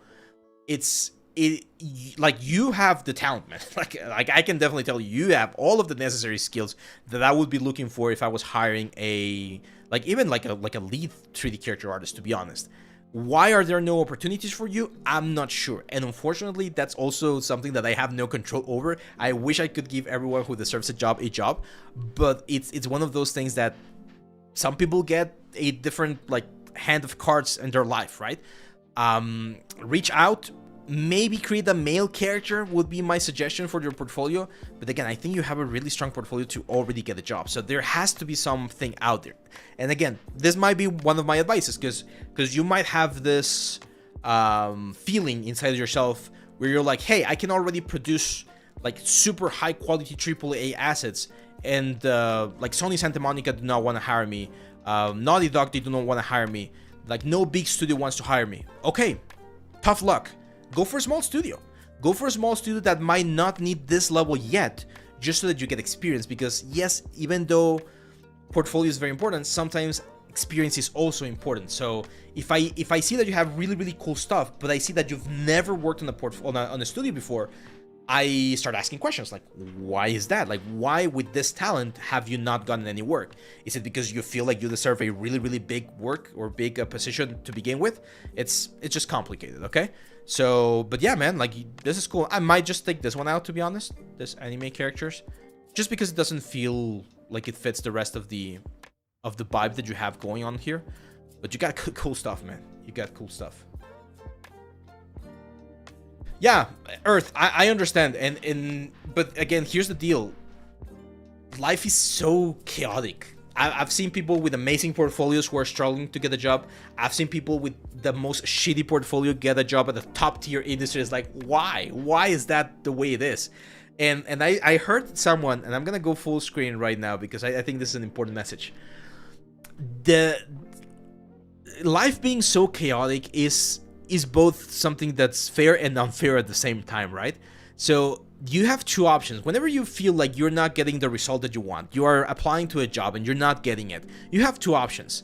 You either delve on it and feel sad about it, or you just get over it and go for the next thing. And I'm one of the guys that prefers the second option. It's like, okay, that didn't happen, that project didn't go through, fuck it, let's go for the next one, let's go for the next thing. I don't care, let's go and try something new, something different. Because if you're just constantly complaining about how life is unfair and how everyone else has it super easy, and you're not actually trying to do something, I mean, tough luck, right? So don't focus too much on those opportunities that you're not able to get, and focus on what you do have control over. And as they say, like, life is like a box of chocolates, right? Like Forrest Gump, and you don't know what's gonna happen. You might not get that dream job that you always dreamed of, but you might get something else that you didn't even imagine you were gonna get, and it was way better than what you thought. So it's very, very important to be able to see both sides of the coin. Okay, Casey here is saying something very important. Says, I'm pretty fortunate working with an indie company. It pays low, but I'm doing what I love. So there's so much in life, guys, that it's not worth it to delve into the bad things of things. Just focus on the stuff that you're enjoying, focus on building things, focus on building yourself, and keep looking for those opportunities, and they will arise, because there's always opportunities. There's this famous quote that says that when one door closes, another one opens, right? Well, it's the exact same thing. Just look for that stuff. And again, I wish I had like a magic wand to just give everyone a job, or to imagine if I had like, I don't know, millions of dollars, and I'd be like, hey guys, let's build our own studio. We're gonna start creating our own games. I'm just gonna hire everyone who has a level. That would be amazing. But it's just that thing, right? Like that's how life is. Like life's not fair and it's fair at the same time. It's a complicated mess, but it's a beautiful mess. Davis says, at this point, with how things are for me personally, I'm running on pure spy. 3D job or not, I'm working on my craft. Yeah, there you go. There you go, man. Let's see. I could Ekis says, hey Abe, I took your advice. Make some changes to my portfolio. I want to be a great 3D game designer. I also want to make 3D games. How can I run them both? Okay. Okay, yeah, I can see that you took some of the stuff out. There you go. Thank you, my friend. Thank you. Thank you. You listened, man. I really appreciate it. You guys remember Akud because of these barrels, and I'm not gonna mention why, but these barrels had something that needed to be fixed, and thankfully you fixed it. Cool. Yeah, cool stuff, man. Now, if you want to be a game developer and a 3D artist, I would say that what you need to try and do is generate a very specific scope on the kind of stuff that you want to do, right? Like, here. So if we look for indie games, right? One person, a single person, can definitely, with enough effort, do something like Fall Guys. Like, Fall Guys is not a extremely difficult game to come up with and to develop. It's relatively simple from certain technical aspects. There's a lot of complex things like multiplayer and online and things like that, but there are things like the assets and the mechanics that you can definitely create yourself. There was this game back in the day, did you guys ever play it, called Toss the Turtle? It was so fun. I love this game. It was one of these flash games, and it was a simple game. You could finish it in like 1 or 2 hours. It was just like a random game where this turtle was flying and it would just like bounce around like all of the things. So it's one of those things. Like, if I want to make a mini game and I want to do the 3D and I want to do the programming, I would try doing something like this. Something simple concept. It's just like a 30-40 minute game, something easy to do, okay? But if you say, hey, I want to do game development and I want to do 3D and I want to do my own Elden Ring, that's not going to happen. You need a team. And even if you get a team of 5 persons, 10 persons or whatever, the scope that you're going to be able to do will be different depending on the amount of time and money that you have available, okay? So, there you go. Let's see. Clasher. Oh, well, one more thing for you, my friend, for one thing that I would recommend is start working on more complex stuff as well. Because again, I can see that you know the basics. You took the Blender course, so that's great. But you need to show me that you can do like more complex assets. This Lego dude right here, it's fine. It's a like interesting piece, but it's not difficult. It's something that again you do in like 2 or 3 hours, and that's not usually what you want to have in your portfolio.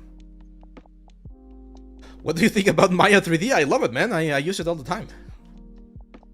Yeah, Davis, as Davis says right there, game jams are great for this thing that I just mentioned, like small games that you can finish and do quickly. They might not be the most sophisticated games, but there's a lot of games that eventually become like bestsellers that were born in game jams. So, yeah. I'm learning Unreal Engine 5 now so I can import my models, make actual environment scenes, and running around in real time. There you go, yeah.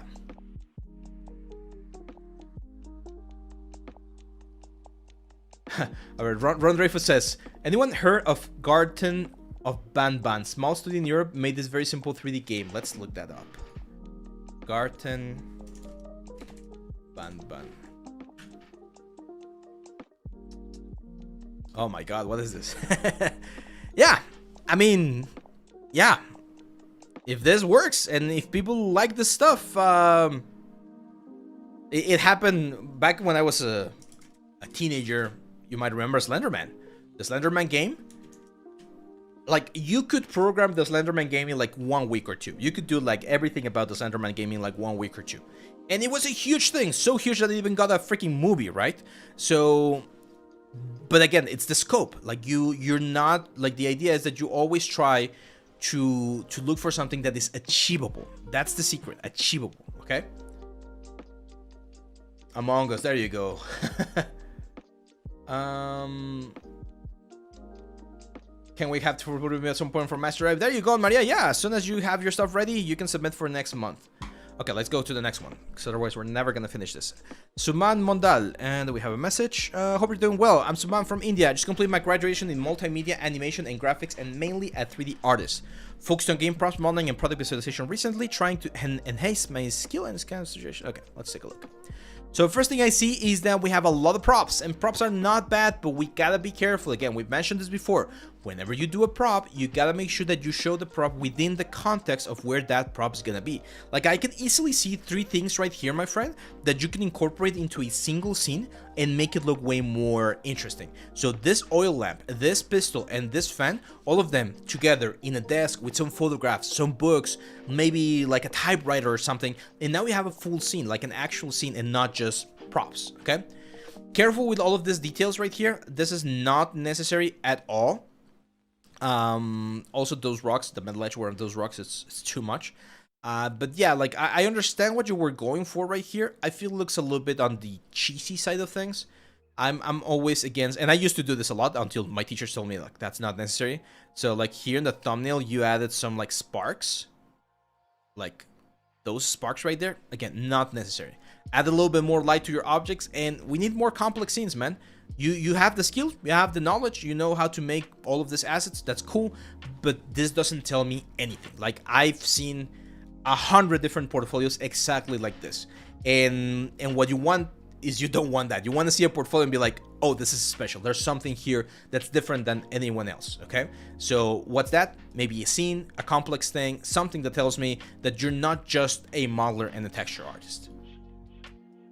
Which software is mostly used at the industry level for 3D? Oh, Aditya, there's so many of them. So many of them. I did a live stream a couple of months ago. If you want to check it out, about a tier list. We created a tier list of all of the different softwares.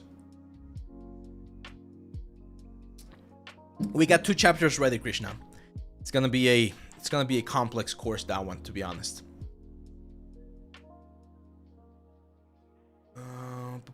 Let's see. Oh yeah, it doesn't matter. Like, I remember reading this from Pirate Software, where he mentioned that this game, Undertale, is like the worst thing anyone could have programmed. Like, it's a nightmare of a programming like game. Like, he had like thousands of if statements to generate like the dialogue or something, and it's one of the best-selling indie games ever, right? So that's the thing. All of the rules that they teach you on school about modeling, optimization, coding, all that stuff, it all goes out the window if you make something that works and that sells. Like, no one cares. Does it work? Yes. Is it good? Yes. That's all you need. Now, why do we have all of the rules then? Why do we follow those rules? Because they will give you the necessary, or they will give you the most, what's the word? They will give you the most chances of success if you follow those guidelines or rules, but they're not extremely necessary. We've done that as well, like on the VR things that we've developed. Sometimes we've had like super unoptimized things, but it works, it sells, that's it, we're happy. So, yeah. Did you ever want to participate in Silver Sculptor? I would love to. If they invite me, I'll be more than happy to participate in any kind of competition. I'm always looking for opportunities to teach and to share. Hi Ave, I'm Franz, an Indonesian 3D artist currently staying in Canada. I just finished my study and right now I'm looking for a job opportunities as a 3D character or creature game artist. I would appreciate any advice about how to enrich my portfolio and how to enter the industry. It's a pretty difficult situation for me right now because I don't have a work visa. It would be great if you can suggest my next project. Let's take a look. Okay, there we go. Another top stuff, man. Look at that. You guys you're from Indonesia as well? Yeah, there you go. You guys from Indonesia are killing it, man. Yeah, this is good. Very stylized again. But I can definitely see this in a lot of AAA games. This is really good, man.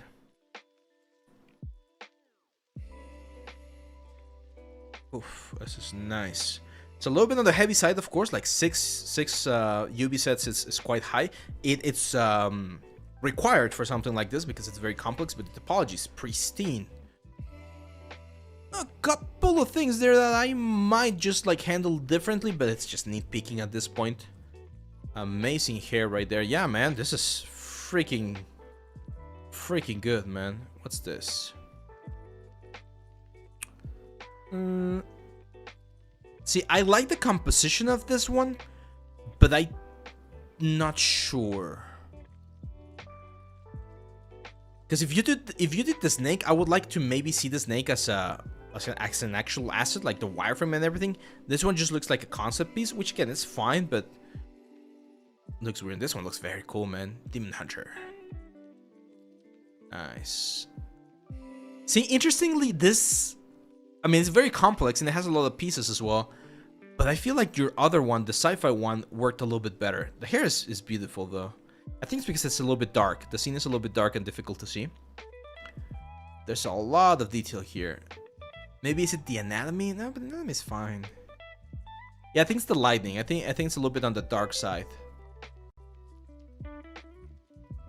Yeah, this is good, man. Yeah, again, the problem here, Luis, is that you have a lot of talent, right? But I also know that there's a lot of artists that have a very similar talent, and they are already Canadian or from the US, so it's easier sometimes to hire them. So in your case, of course, keep sending portfolios to the different places, but if you don't find a job in Canada or in the US, try looking in Europe, if you can move to Europe right now. Freelancing is definitely one thing. And another thing is, I know you have a lot of talent, like really, really good talent for your stuff, but you might need to start working on a studio where this amount of talent is not required yet. Okay, so the studio is just starting. You might need to do simpler props, smaller props. And I know it looks, or it feels weird to do that, but it's very, very common.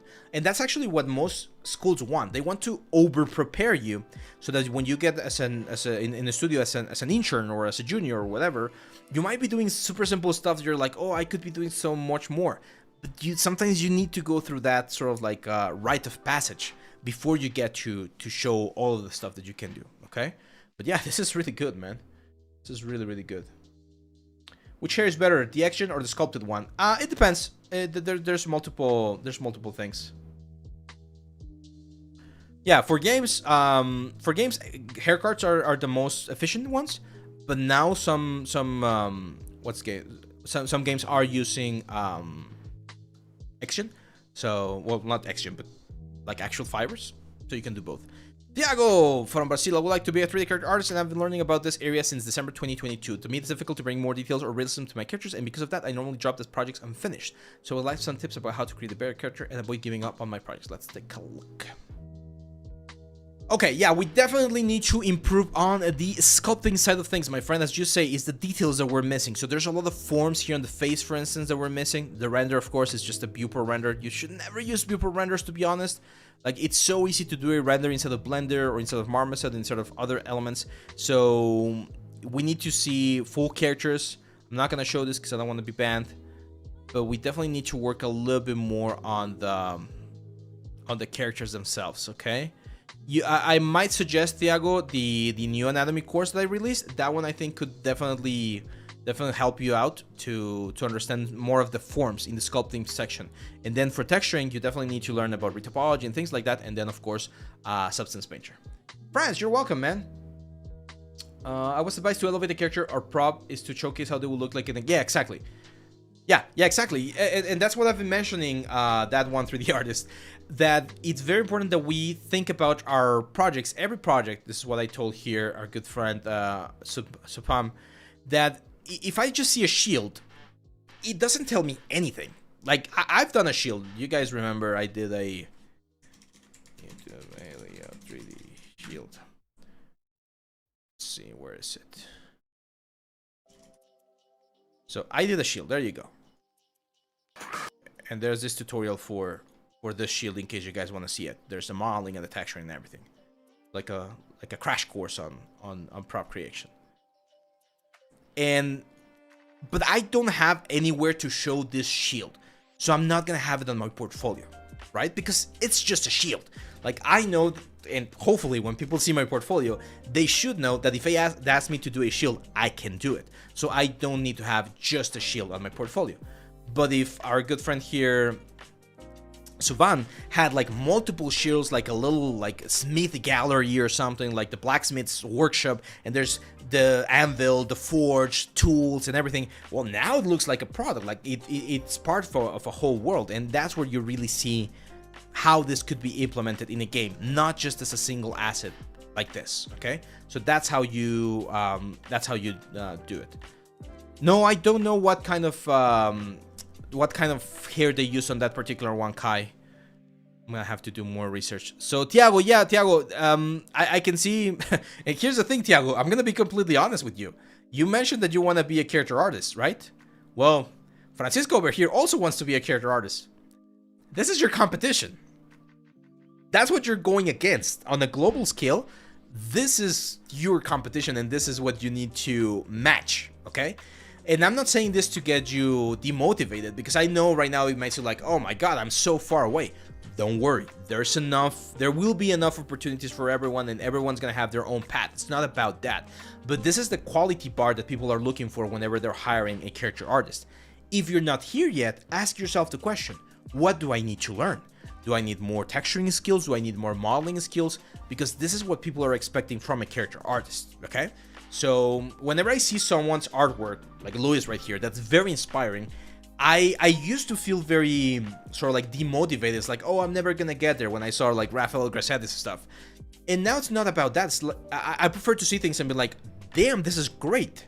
What can I learn from this? Because right now I'm learning things from Luis. Like I'm looking at this like, damn, he managed like this cuts here on the armor very, very nicely, very, very cleanly. I would love to hear how he managed this cuts. I'm guessing it was probably ZBrush, right? Like some sort of like slice curve or something. But I'm looking at this and I'm learning. So instead of being demotivated by an artwork that's super impressive, you need to find a way to be inspired by it and to learn from it. That's how we grow as artists, okay?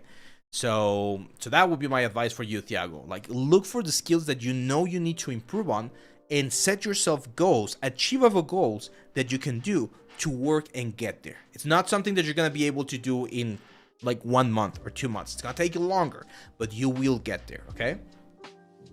Do you guys think there's any age prejudice in the 3D industry, especially older than 55, anime in America? Well, older than 55, you might be facing other types of issues, Ron. And this is something that I'm seeing with some of my uncles. So I'm 30, I'm about to be 32. Most of my uncles are in the 50 to 60 range. And some of them are being laid off in their works, right? Because they're close to their retiring age. So at that point, it becomes difficult because it's difficult for a studio to hire someone who is getting close to retirement, because usually a studio wants to hire and not have to hire again in a couple of years, right? But there's one thing, Ron, that I think you could benefit from if you're in that like age, and that's indie stuff. Really, indie stuff, guys. It's a big industry right there. It might be difficult for you to get a job at a AAA studio, right? To be honest, because I'm not saying there's prejudice, but there's certain. Oh no, it's prejudice. Let's call it what it is. It's difficult for a AAA studio to hire someone, especially if you're just starting as a 3D artist, because it's better for them to hire a young 20-year-old artist who doesn't have any responsibilities and they can exploit sometimes, unfortunately, than it is to hire someone who might have a family and might not be able to be there all the time, stuff like that, right?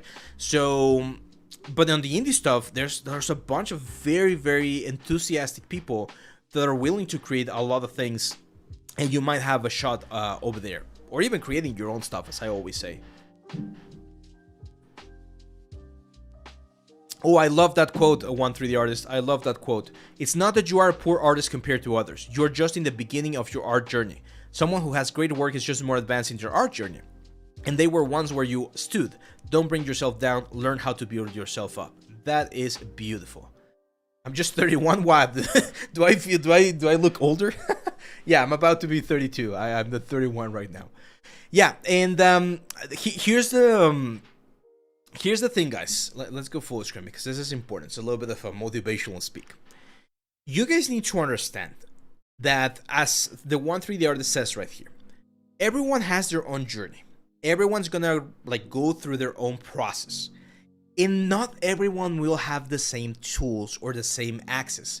For instance, there could be someone out there who only has a chance to study 3D 1 hour a day or 2 hours a day because he needs to support his family. That's their journey, that's their process, and that's fine. And then there's someone out there who's got the opportunity to study full-time and do 3D for 8 or 10 hours a day for several months. Well, of course, that one person is gonna move more quickly than the person that only can do 2 hours a day. But you do not want to compare yourself in that situation, because if you do that, you're gonna suffer. And the problem is, that's not something that they chose. It's just the life that they had, right? Like they were given. So the best you can do is you need to make use of the time and the opportunities that you have. And that's it. you cannot ask for more. And you need to understand that, and you need to not compare yourself to others, because again, everyone's journey is different. I'm gonna give you another little bit of, if you want to call this life advice. I know people who are working at AAA studios, who have been working on amazing projects, and they've told me that they're living a life of depression, that they're completely like just going through the days and through the motions. They don't enjoy it. They don't have a family. They don't own a house, but they're working at the top studios. They're living the dream, right? And there's other people that are like, oh no, I've been doing indie stuff, or I've been doing my own little, I have my own little workshop where I create my own stuff, my own pieces, but I have a family, I have a house, I enjoy my free time, I enjoy time with my kids. So there's so much more to life than just, again, being a slave to work, right? I know we love art and we love working, but you guys need to understand that there's so many things. So just focus on your journey, focus on your own development, on your own growth, and don't look at other ones, okay? Look for what makes you happy, look for what allows you to keep going, look for what brings value to your life. And what brings value to your life might not be the same thing that brings value to other people's life, okay? So focus on your own stuff. That's what you need to do, okay? Always have goals, always be ambitious, always try to go for more stuff, but don't dwell too much. Don't compare yourself to others. It's one of the best advices that I can give you guys. Gabriel says, I'm new to 3D modeling sculpting. Do you have a specific program you recommend for beginners? Blender is really good to start with. Maya is also a great source, or a great point to start. So yeah, that's probably where I would start. Okay. Is there any website for job opportunities for indie industry that you may know? There's one. There was one. Oh man, I forgot about it. I think indie 3D indie world. There was one. I saw it not so long ago. There we go. This one. Work with indies is one that could work. Zip Recruiter, but this one I've seen before. Work with indies. So there you go. Art and animation. Kluge Interactives hiring mid senior UI UX artist. Okay, mobile 2D artist, art lead, environment concept artist, art director, 3D character artist, 3D animator, character animator, 3D character artist, associate 3D artist, founding artist. For instance, this one, founding artist 3D. You'll be our first full-time artist. Okay, this is what I mean, right? Like Double Dusk. Who are they? I don't know. They're paying a good amount of money, I would say. This is like yearly payment, so that's not bad. What are they looking for? This sort of stuff. Okay, cool. So where can I apply? You just apply, talk to them. Will it work? Will this be the next Naughty Dog in 20 years? Maybe yes, maybe not. We don't know. But this one's a good site, guys. Work with indies. You might find something. LinkedIn also has, ArtStation also has, so there you go. Can I move to Mexico and become your student? You don't need to move to Mexico, man. If you want a like a one-on-one class or session with me, you can just send me a message through Discord, and we can I can give you the details and we can schedule something. That's more of a lead position. There has to be like multiple positions. And here's the thing: if they're just starting, like you might say that's a lead position. Yeah, you don't think Francis right here, Lewis, could be a lead position artist with the skills that he knows to do this thing right here? Of course he could, even if he doesn't have any experience. If he can show me this, and I'm looking for someone who's going to be the lead 3D character artist, it's like, okay, yeah, you might have not been a lead before, but I might trust you, and we might just, like, it might work. Like, what's the worst that can happen? They say no, right? That's the thing. You just gotta try. Anyway, let's keep going, because otherwise we're not going to finish, and we're still missing quite a few. Oh my god, quite a few. Okay, I'm going to move a little bit faster now. What was the last one? Thiago, right? Hi Abe, I hope you're doing great. My name is Atrus Karim. I'm from Tunisia. I'm always dreamed of becoming 3D character artist, but since there isn't much of a gaming industry here, I'm looking for opportunities abroad to achieve my dreams and secure a better life for myself. Could you please give me some advice on how to improve my portfolio to increase my chances of getting a job? Let's take a look. Okay, so I see character art right here. I've seen this one before. Did you do this? Because I've seen a rig that's very similar. Oh, this is a great concept. It's not bad, Atros, but one thing that I immediately see is that you're missing the next step, which is the, okay, you have it here, the retopology texturing stage.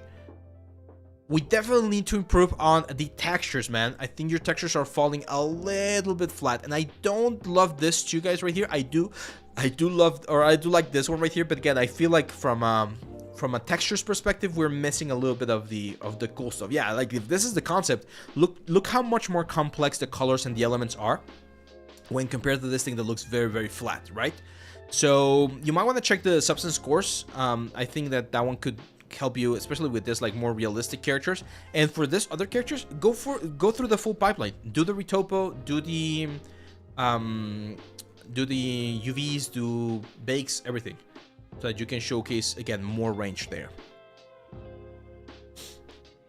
What is your position on using projects that I have done with tutorials from my portfolio to apply for an internship as 3D modeler?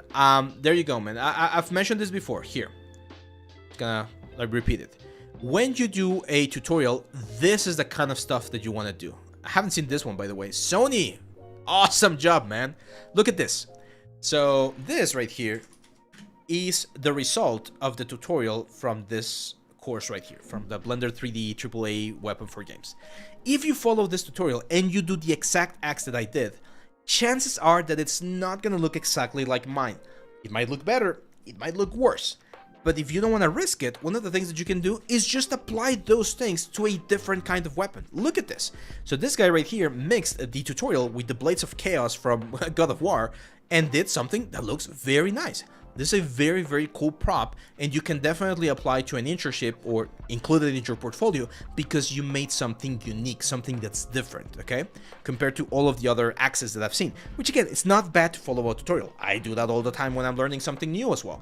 But if you want to follow a tutorial and create a portfolio piece, you want to take that piece and change it a little bit.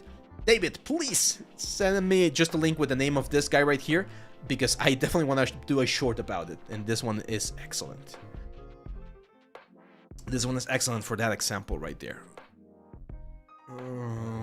There we go. So that was Itrus. Thank you, thank you. My name is Josh Loera. Your intro class to Blender and Maya were my first 3 classes, and I've been doing it for maybe a year and a half. My goal is to land a role as a character artist or character modeler in the gaming or film industry. I know there are more opportunities in games, so I do want to add more game focused items into my portfolio, but I think my passion is more in the film side long term. I've gotten some freelance opportunities, which kind of all the boards. I'm Mexican American, rights in the States. I'm even open to getting my dual citizenship moving to Mexico. I don't think you need to move to Mexico. There's definitely more studios in the US. So let's take a look. But that Wolverine looks sick, man. That's cool, man. I love this style. It reminds me of like Disney Infinite. It's really, really good, man. Really clean. You are missing some section lines on the suit. I think you could add those very easily with texturing, to be honest. But this is a great model. It's a little bit on the film side of things. Like this is something like the topology that is right here. Since it's a little bit denser, I would probably see this on a show, like on a kids show or like a Disney show or something like that. But this is really, really good, man. I love it. Amazing topology there for the face. Try, my best advice for you, man, and you probably already did because it's post, but try adding a rig. You can use like advanced skeleton if you're using Maya to rig even the face rig and everything. And this is a great, great piece. Rape girl.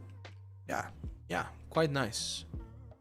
Yeah, this definitely strikes me more as a sort of like film or television like characters. I don't see. I remember that one. You can take out the 2D stuff. I don't think you really need it, to be honest. But yeah, that stuff, man, it's good. You need more. That's it. Because your quality is already, again, for this or like stylized cartoon versions, it's really, really good. You just need more stuff because 2 characters are a little bit on the low side of things. And again, there's a bunch of opportunities on the US, man. I don't think I mean, if you move to Mexico and you land a job at the US, so like remote stuff, that's like the dream because you're gonna be paid in dollars and you're gonna have a lot of money. But yeah, you probably have a better chance of landing something in the US. Says, hey Ave, I'm not enjoying. I'm not. I'm just enjoying your content. I recently lost my job due to layoff and not getting any vacancy. I recently made new portfolio pieces and want to know your perspective about portfolio for 3D environment artists. Let's take a look. Okay, so if you are going to be a 3D artist for environments, you need more environments. I remember seeing your stuff. I do remember seeing your stuff. This one is good. I like it. It's a good. Wait a second. We just saw this. Didn't we just saw this? Did you submit it twice?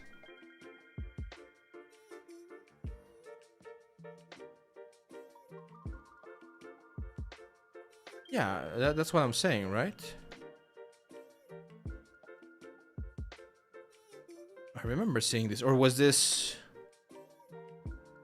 Did you do this with someone else? Is this like a tutorial or something?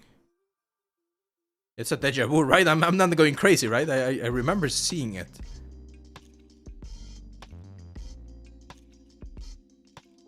We're gonna get to the bottom of this. Who was the... Someone share that.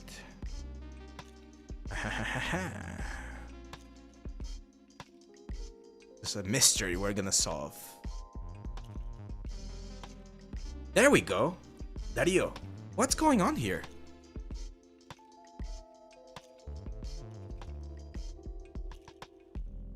Is it not the same or is it just very similar?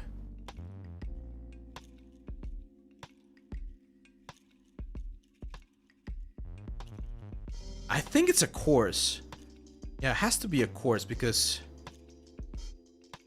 Like, what are the odds of things being so close, right?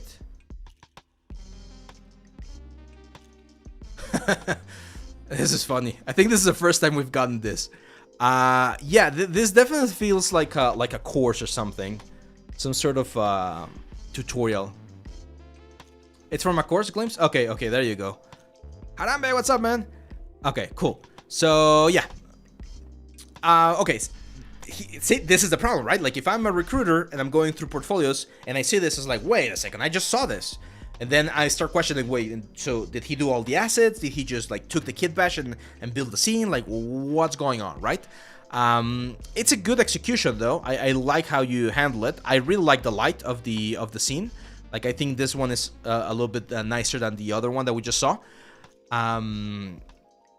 But yeah, it's just weird, man. It's just weird to see the same project twice. But it's not a bad one. Now, if this was a course and you took the course and you learned how to do this, awesome. Now, what I need you to do is I need you to do something on your own. Grab a concept and try to use all of the techniques that you learn on this one right here to create your own stuff. How many portfolio pieces should you have? I would say it varies, but usually between 5 and 7 is a good number for a recent graduate, and as you get more and more experience, well, you add more and more stuff. Thomas Scapini, are you from Italy as well? Ciao. You see, we have today we have a lot of Italian students. That's awesome. Hi, Ave. You know, one of my favorites. I've mentioned this before. One of my best friends, he's from Italy. He lives, well, his parents live literally across the street. And one of the dishes that his mom cooked were gnocchi. Gnocchi were delicious. I love gnocchi. Super, super awesome.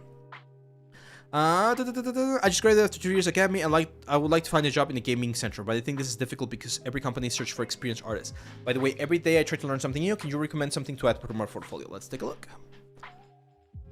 Okay, first thing, render. We need to improve on the rendering side of things. This is what I like to see. Medieval home of a dwarf. That's awesome, but the rendering is very dark. It's very, very difficult to see right here, my friend. So, we definitely need to improve. Now, I'm not sure. You're rendering in a real engine, so there shouldn't be a reason why things are so dark, especially if you're using Lumen and things like that.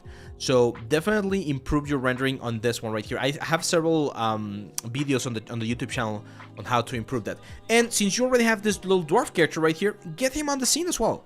Have him sit down on one of the benches or something and work there. There's definitely things that we can improve on some of the anatomy. And this is something I talked to David about this because he was doing a character. I'm not sure who's teaching you guys to do the characters with the palms facing forward. I know most anatomy books will have the reference with the palms facing forward because that's called the anatomical position, but we normally do the characters with the hands facing inwards because that's a more common position. How many times in a day are you like placing your hands forward? Not a lot, but most of the times your hands are going to be to the side. So I like to see models with the hands to the side. It just makes more sense, to be honest. Again, I'm not sure who's teaching like people to do the hands that way.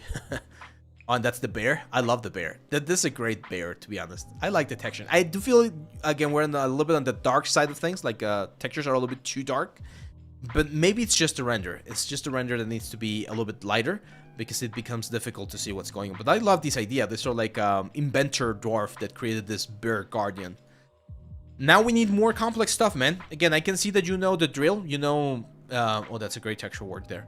You know modeling, you know texturing, you know connections and rendering. Now we need to see something complex. That will be my advice for you, so that you can get a more complete portfolio, showcase more range, and get a shot at landing a job.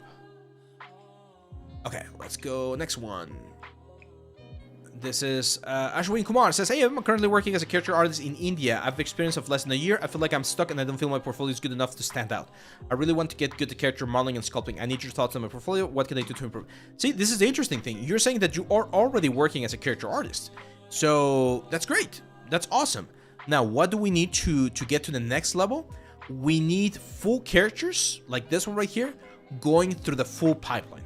For you, my friend, I would recommend the anatomy course because there are a couple of anatomy things that I'm seeing right here that could definitely be improved, especially the fact that he looks so ripped, and usually to get to this point you need to be like severely dehydrated, and we don't see a lot of variation. There's a couple of gesture things as well that can be fixed, and again, it's important to see the character through the whole pipeline.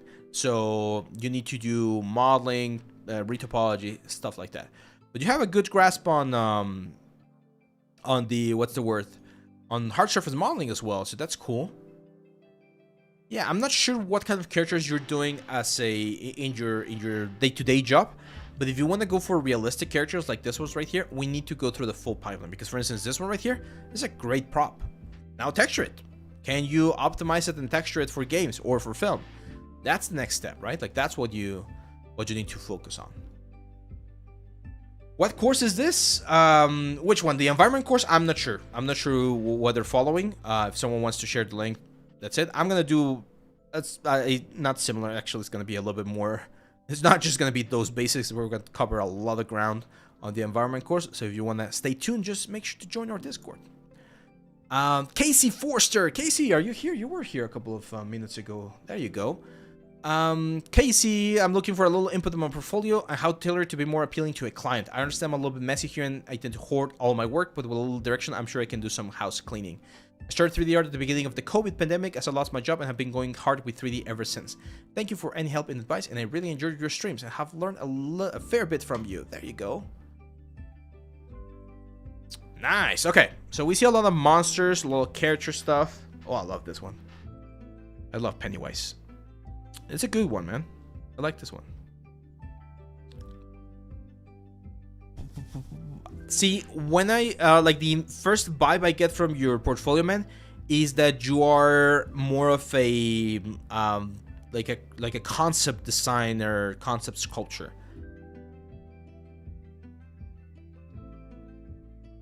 Well, this one seems to be going through the whole thing.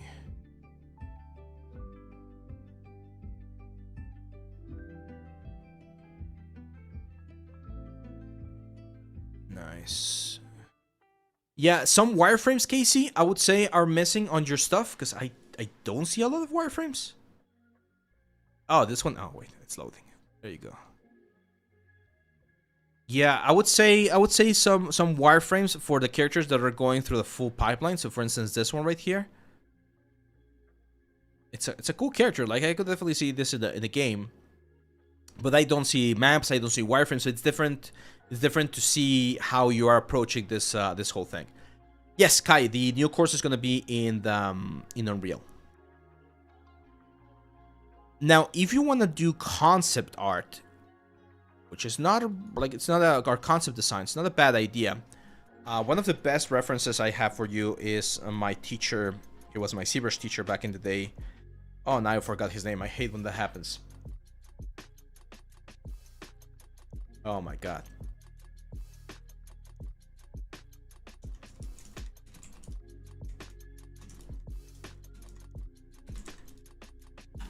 Yeah, got it now. Jared Krichevsky. So Jared here, he's been featured on the Maxon stuff as well, ZBrush stuff. He's really cool guy, really cool dude. Jared Krichevsky here is a concept artist, so he does concept for films and television. And one of the things that you need to do as a concept designer or a concept creator is you need to create variations. So for instance, he designed some of this like Alien Queen for some of the like movies. I don't know what movie this was, and see how he will showcase different variations and different options. So it's all about presentation. Okay, that's one of the very important things about concept designers, that you need to present things in a very interesting way. It seems like he worked on some of the Venom stuff as well. He was the one responsible at the time. He was always like talking about he was the one responsible for the redesign of the Teenage Mutant Ninja Turtles. So yeah, really cool stuff. He did like Mechagodzilla and things like that. So and he doesn't need to worry about like topology or proper things like that. He just needs to worry about creating awesome pieces. Now this is a very niche role. Like not everyone will like. There's only very few positions that fill this role. There's more positions in production, of course, but if that's what you want to go for, Casey, that might be one good option. So for instance, that demon right there, like you're doing this beast demon concept, do 2 or 3 variations of this beast demon concept so that we can see how else are you imagining this this character. This presentation is fine. Like I like the render. It looks fun. I might do a little bit of depth of field on the background so that we can focus more on the character. But other than that, just topology, more maps, and just focus on that sort of like variation, like showcase how many different approaches you could have for each of the characters. Also, as you mentioned, go here and just like take an honest look at the stuff and be like, does this really need to be here? For instance, this one right here, I'm not sure it's like a great piece to have. It feels a little bit on the basic side of things. Same for like this guy right here. So if you feel like there's a couple of things that don't really, well, this one for instance, you could have like a single picture with all of them. But yeah, just like clean this up a little bit. I wouldn't say too much, but just a little bit. Like maybe this Beetlejuice as well might not be necessary to be there.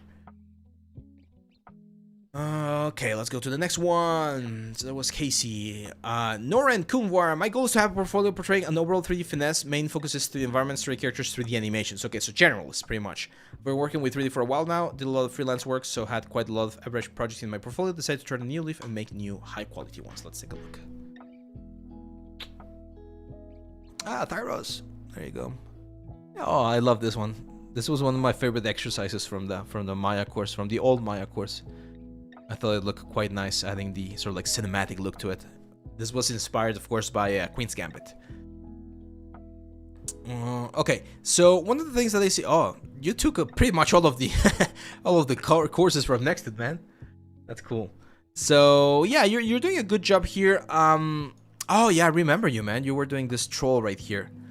I remember saying that one of the things that I would like to see is this troll more in the foreground, because right now it's completely lost there on the background of the scene. It's not a bad scene, it's just like it's very far away. So and I know you spent a good time on that like ape or something. I'm not sure if you just got the ape somewhere, but like this composition, it's a nice composition. So again, here, my friend Noren, one of the things that I would like to see is how you are like don't, how to say this. We have this tendency to try to make things super intense, like add interesting things everywhere, and that's not always the case. Like in this one right here, I think this is a cool temple. It looks nice. It's an interesting composition. Do we need the dragon there in the middle of the clouds? Not really, right? Like we don't really need the clouds. So you might want to like again take some of that stuff out. Now, here's another thing. From looking at your portfolio, I'm not really sure on what your skills are. Okay, and that's it's a very problematic issue to have. Because if I see this piece and I'm like, oh my god, look at that dragon, that's like an amazing dragon. What if I call you and say, hey man, I need you to do a dragon for me, and I need you to do, I don't know, like this dragon right here. Because I saw your portfolio. I saw that amazing dragon, and I need that same quality, but with this design.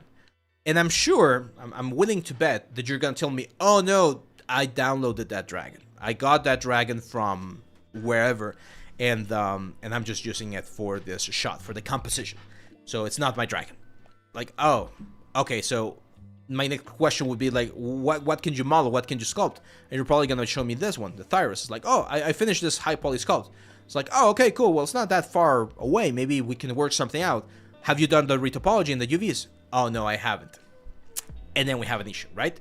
So it's very, very important that you understand that your portfolio has to reflect what you are able to do.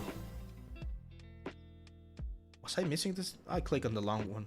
Sorry about that, guys. I missed the chat at one point. There you go, Dome. Thanks for the sub, man.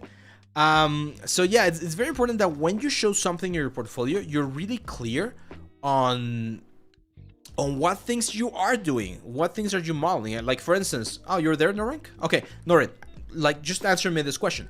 Did you model this huge temple right here, or did you get the assets yourself? Like, was this construction your own creation, or were you downloading the assets?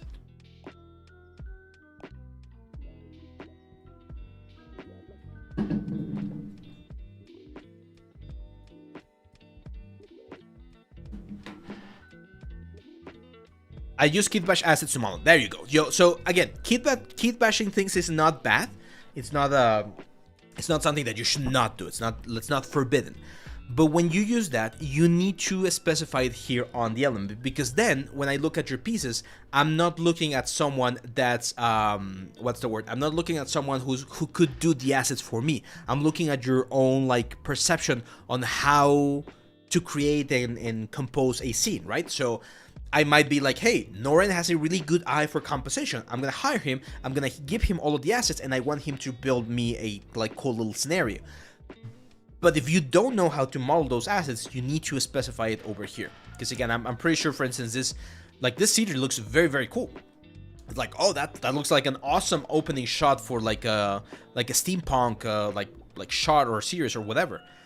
But you probably only downloaded the assets and created the composition. So that's what you need to specify right here. Like, I did not model anything. Kit bashes were from this side. I just created the composition. And if I'm looking for someone who can help me with that sort of composition and world building, then awesome.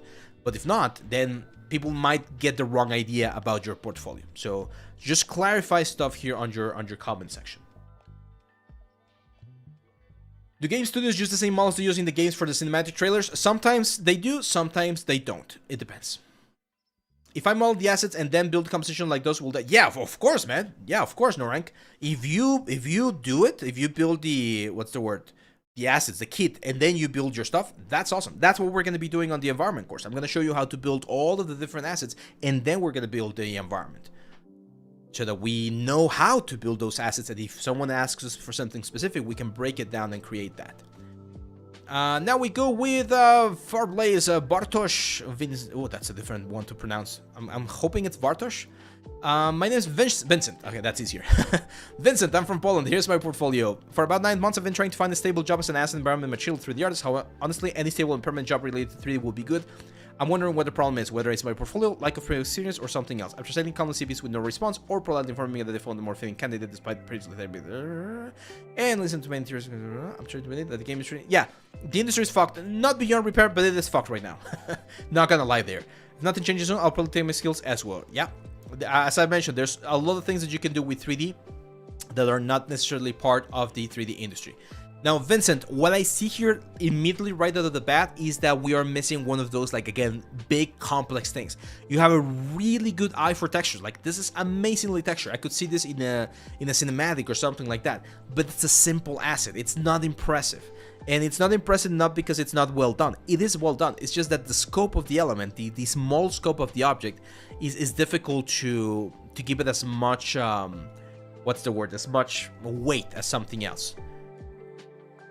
Now this again, this looks more like cinematic assets than it is for games because of the high level of, well, it's not super high level of polys, but it's a little bit on the high. That's fine actually.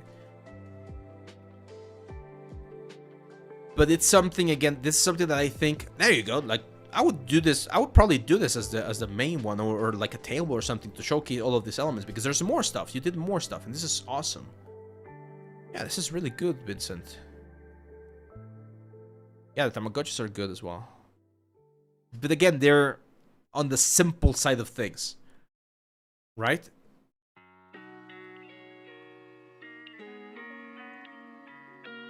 Yeah, unfortunately, man, I would say that that might be your main thing. And again, if I see this portfolio and you're like, hey, I just want to do assets, like, you'll be on my team. If I was hiring someone, you'll be on my team. The industry right now is definitely on a very tough position, man. Very tough. So it was funny here on your message. You said that I'm trying to find a stable job. There's like right now, there's no such thing as a stable job. Anyone can go and be cut in a moment's notice, unfortunately.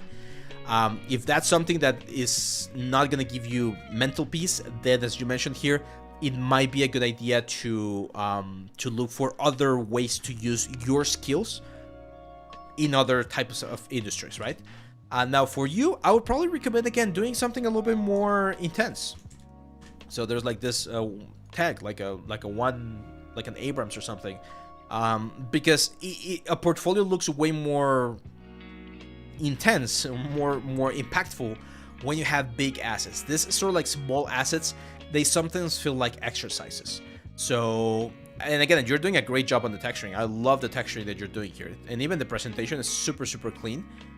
But it's just that I understand how. I'm gonna give you something. I'm gonna give you guys a little bit of a secret here, and it's something that I was told when I was about to graduate. The most probable situation when someone's watching your portfolio is that the person watching your portfolio is not going to be the art director or the art lead. It's gonna be someone from human resources, okay? So someone who might be experienced with some 3D stuff, but they might not be as experienced with all of the intricacies of the element. So if you show this to someone that's not the art lead, they're like, oh, yeah, this is a nice little gun. It looks fun. I like it. But that's it. If you show them a tank with the exact same skills, with the exact same texturing work and stuff like that, they're like, ooh, look at this. It's a super complex tank. Even though for us, this one right here tells me all I need to know about your skills as a texture and modeler. Just the impressiveness on how impactful this like big tank is will beat a gun, okay? So once you get through that first filter where someone that might not know as much as the 3D world, and they get this to a lead, and they're like, oh damn, Vincent here is going, like, he's super optimizing things, he's doing an amazing work on texture variation, look at the attention to detail. That's the people you want to see your job. But sometimes you need to go through that first barrier, and that's why you need to use this very impressive first like projects to go through that. Let's see. Hello guys, started the club 3 months ago. When I sculpted head, it looks kind of good, but it doesn't look like reference ever. Any advice? Practice, man. Yeah. Yes, as Rescue is saying here, practice is definitely one of the things that you need to do. And of course, use guidelines. Like the Loomis head is a really good one. There's a bunch of head references that you can use from other artists that can also work. How can I use height map in V-Ray? You use them as displacement maps, man. You use them as displacement map. Okay, let's go. Next one. Kevin, 5 months now since I've begun my journey to become a 3D artist. I've worked on what you told me previously. If you remember me, on my latest project, Demon Viking. Let's take a look. It took me 1 month from Sphere because of my other full-time job. I would like to know what I need to improve to be able to work in video game industry and which category do I fit in? Entry or journey? Or junior. Let's take a look. Oh, okay, yeah, I remember this one. And I think one of my advices was to try to finish the full pipeline, right? And I think, okay, awesome. Yeah, you did Thyrus right here. Okay, so the render definitely needs a little bit more help, man. It's a little bit on the dark side as well. We need to utilize more things. I feel like you forgot to turn on the transparency on your hair. But I'm not sure what's happening here because this hair looks a little bit weird. I'm not sure if you were trying to do hair cards. Because for Thyrus, I didn't do hair cards. I did fiber mesh. Topology is okay, a little bit dense in certain areas. We definitely need to improve a little bit on the texturing side of things. But it's not bad. We're getting there, man. Again, in your case, I would recommend... See, Thyrus is an ambitious one, man. Thyrus is an ambitious project. Because there's so much things that we cover on that course. But I would probably recommend doing another character. Maybe the anatomy course, because there's more stuff that you need. I don't think, and I'm gonna be blunt with this and honest, because I don't want to be giving false hope to people, because you do mention whether you're entry or junior. I think we're still not there, man. We're not there yet. Like, Thyrus is an excellent project to learn the steps. Now we need to actually create the projects that are going to be our portfolio projects, so that you can show the mastery of the skills. Okay, so you have learned the proper process, the proper procedure. Now we need to make a couple of projects, 2, 3, maybe 4 projects, where you really nail the detail that you're going for. And again, I don't want to use what was the other Luis's one as an example, because he's on the other side of things. Like, he's just super well prepared. Like that's it's weird. Again, some industries you might need that level, some other projects you might not need that level, so it will depend, but we need to improve on these things. Okay. Bartosz says, thank you for taking the time to look through my profile and for you are welcome, Vincent. You are welcome. I really hope this helps, man. Again, maybe trying, and again, as I mentioned, it's not really your fault, because you do have a really cool projects here. The industry is definitely on a bad spot right now.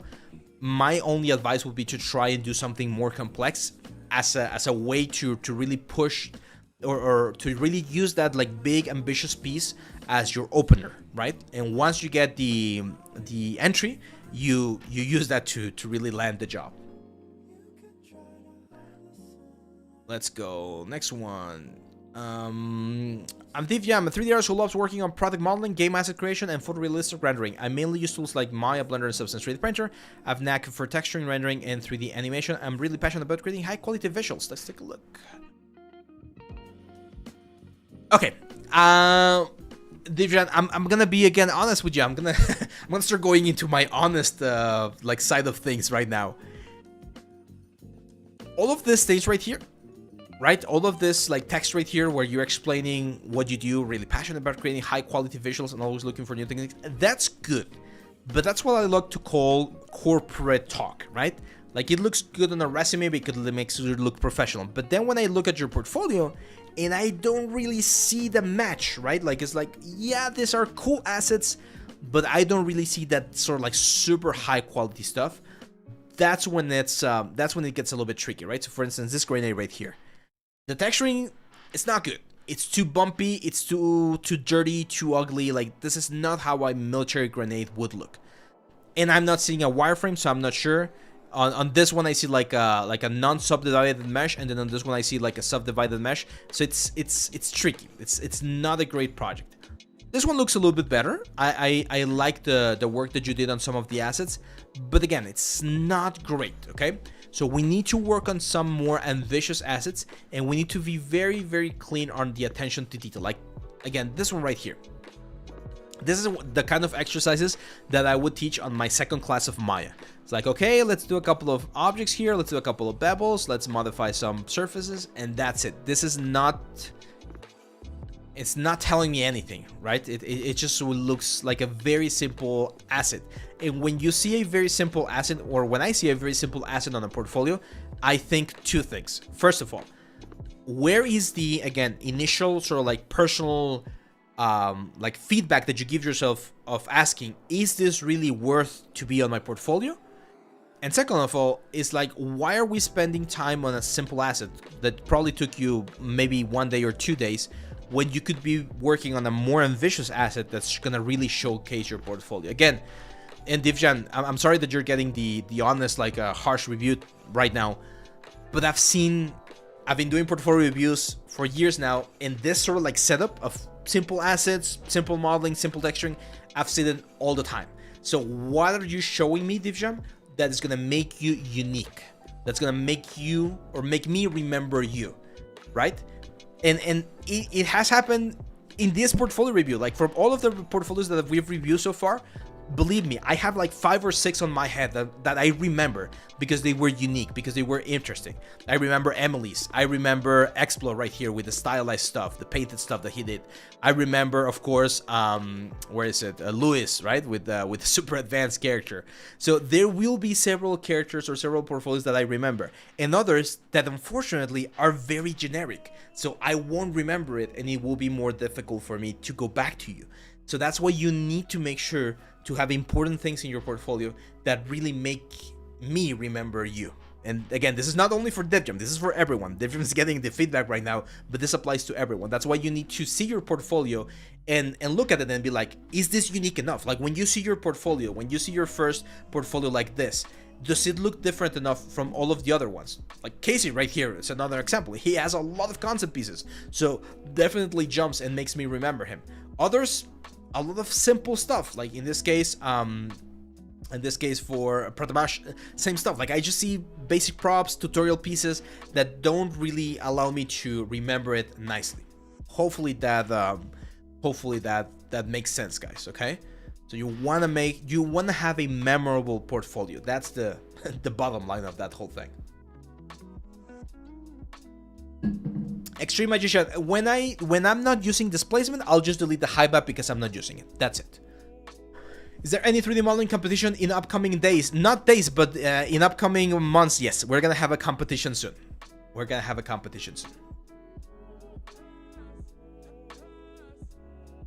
Okay, where were we? So that was Divjam.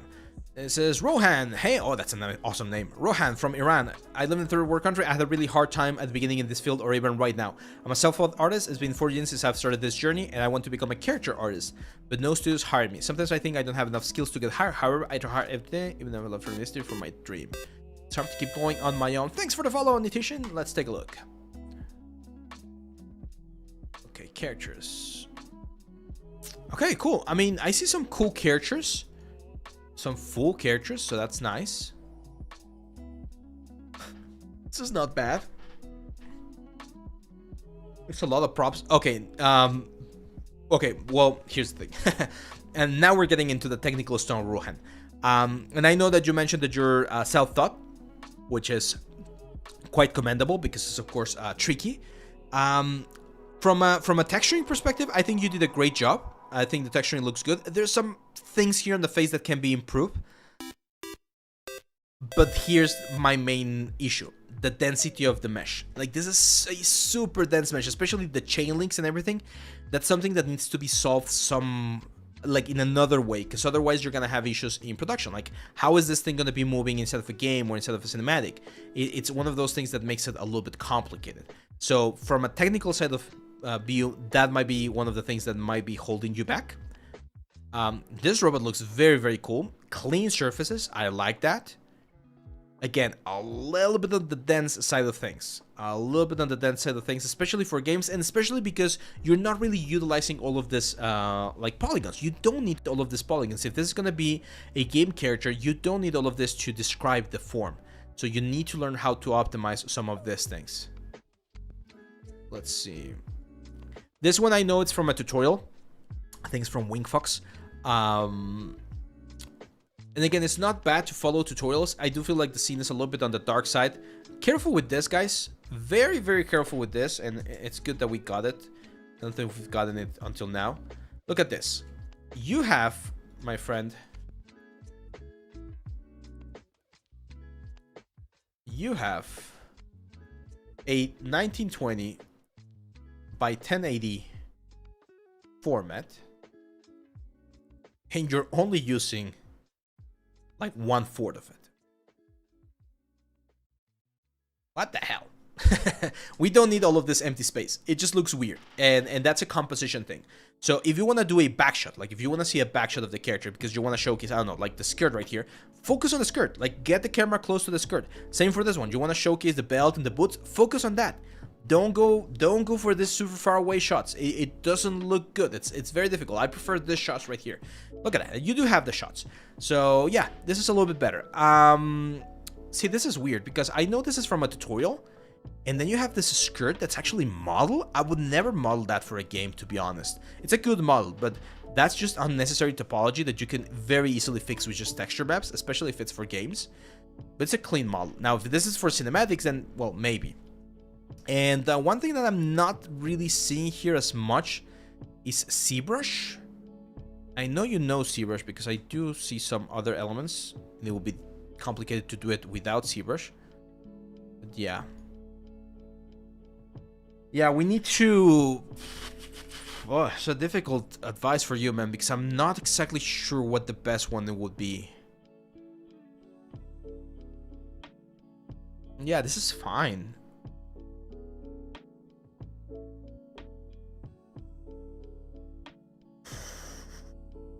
Oh man, I have I'm not sure I have the best advice for you because it's a complicated situation.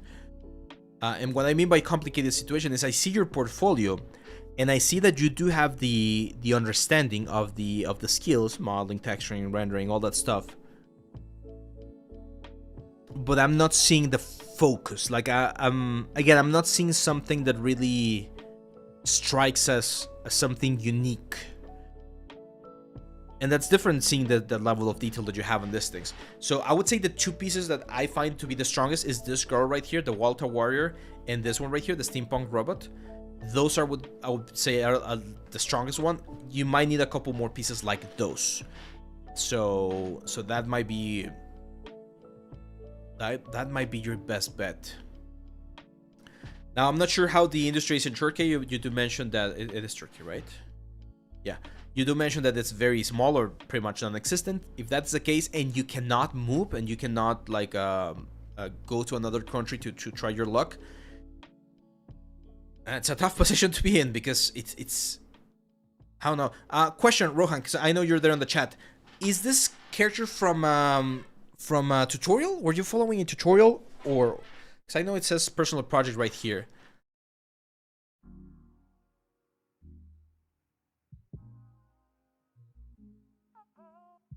Yeah, I think that one through the artist, you're right there. I think that's what I'm seeing here the most, man.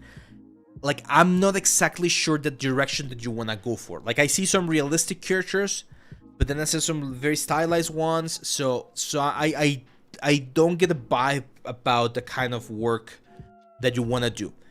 So my best advice would be to look for a studio, like let's say CD Projekt Red. It's like, I want to work on CD Projekt Red. Okay, cool. Do characters that look close or as close as possible to the characters that they do at CD Projekt Red, because right now I see a little bit of everything, and it makes it difficult to pinpoint how to help you the most. Okay, but if you have more questions, send me a message, because again, I think you're in a tricky situation, definitely. Hello, my name is Mark, and I came here after advice last month to pick up the pace and also improve my post artworks. Well, no worries about being harsh. You're right about what I have. Okay, let's go, Mark, Andrew. Okay, Andrew, so a similar situation to other things that I've mentioned before. I like your presentation. I really like this one right here. I know this is important, but that's also not super important right now, so careful there. This is a really good sword. I really like the texture work that you did. It looks very, very clean, very nice. I need to see a wireframe, man. It's impossible. Again, it's impossible. This is not only for Mark. This is for everyone, guys.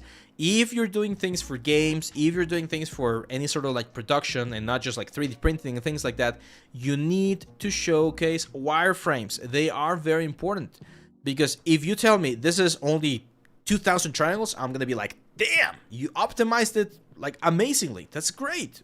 Like, it's awesome. If you tell me this is 3 million polygons, I'm disappointed, right? So we need to see wireframes. If you don't know how to do wireframe renders, check my video in YouTube. I'm gonna show you a little trick, guys. I know I've said this before, but if you ever have a question about 3D, go to my channel, go to this little thing right here, and just look for it, like wireframe. And I guarantee you're gonna find something. Like how to render wireframe in Maya, easy step.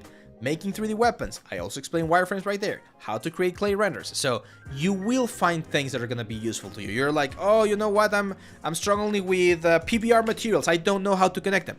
There you go. How to connect the PBR textures, Maya Substance Painter workflow, Maya tutorials, skin texturing, all of that. Oh, I'm struggling with displacement maps, I don't know how to connect it. We have information about displacement maps, so it's there. I know that the YouTube algorithm might not show you exactly where you need it, but literally just go in there. Yeah, blocking. If you look for blocking, they're gonna be part 1, blocking. There you go. So I guarantee there's gonna be one. And if you don't find a topic, send me a message on the Discord and I'll create a video so that it's there. But retopology, there you go. How to improve your render presentations, clay renders, all that stuff. It's in there. It's on the channel. Just need to look for it. We got over like 200 videos, I think. Yeah, 285 videos. So you're guaranteed to find something. I promise. So Mark, again, wireframes on your stuff and more complex things, man. Like I can see that you master or you really know how to do metals and wood. That's great. What about doing a catapult? Do a catapult, right? Like that's a good challenge. Look at all those pieces, look at all of those elements, look at all of the connections, and make sure it can rig and move and animate. That's a great project that's gonna look, again, way better than just a simple war maze. Because again, everyone that learns 3D can do a war maze in 1 or 2 days, but I know that not everyone that knows 3D could model a catapult. Actually, I'm gonna download this image. That's a good project as well for me. So yeah, that's it for you, Mark. Hope that helps. Go with Yakov. Beginner's self-taught 3D artist. I want to be props and environment artist. This is my portfolio and there are only simple props. I haven't gotten complex scenes yet, but I'll fix it in the near future. Also, I'd like to know how I far from the first job. Which moments do I need to look? Let's take a look. Oh, there you go. Now this is exactly what I was mentioning. This is a good complex prop. Good complex object. It needs a couple more stuff. I feel like we're missing some cables and things like that. Texturing's not that bad, but I would like to see some more metal stuff. It's fairly optimized, I would say, for this kind of like construction things. So that's a good one, man. I like that one. That's a good project. Also, guys, make sure to add covers to your stuff. I know a lot of people are not adding covers, and that could potentially help you. Like this cover right here, it really like looks nice. Okay, so yeah. Do you want gonna make the 3D character? Yeah, so we're gonna do a contest. I'm not exactly sure what's gonna be about, but we're gonna have a contest soon. Again, simple stuff I don't like. If I see something that anyone who's learning 3D can do in 2 or 3 days, what's unique about this axe? Not really much, right? It's a nice axe, sure. That's it. I'm sure I could do this axe in like 1 hour or 2. So you need to always have things that are complex. I like this gun. This is a good gun. And very nicely optimized, I would say. Very nicely optimized. Now, in this particular case, one more thing that I would recommend is show me the high poly. I do want to see the high poly. Because this one looks very good. Very realistic. So...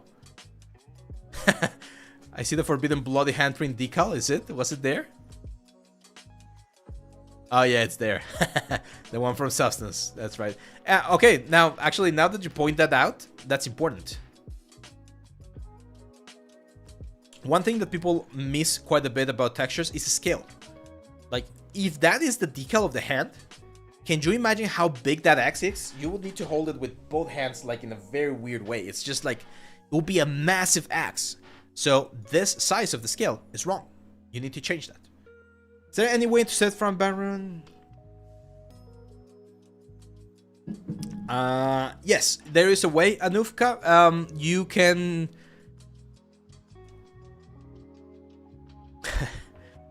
I'm gonna show you. I'm gonna show you. It's easy. Let's see, front, back, reference. I don't know, like weapon. So there's multiple ways to do it, right? But like this.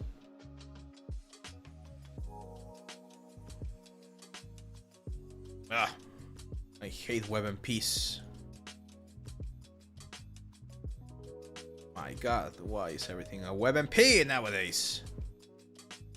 I hate that. Okay, let's do this one. There we go.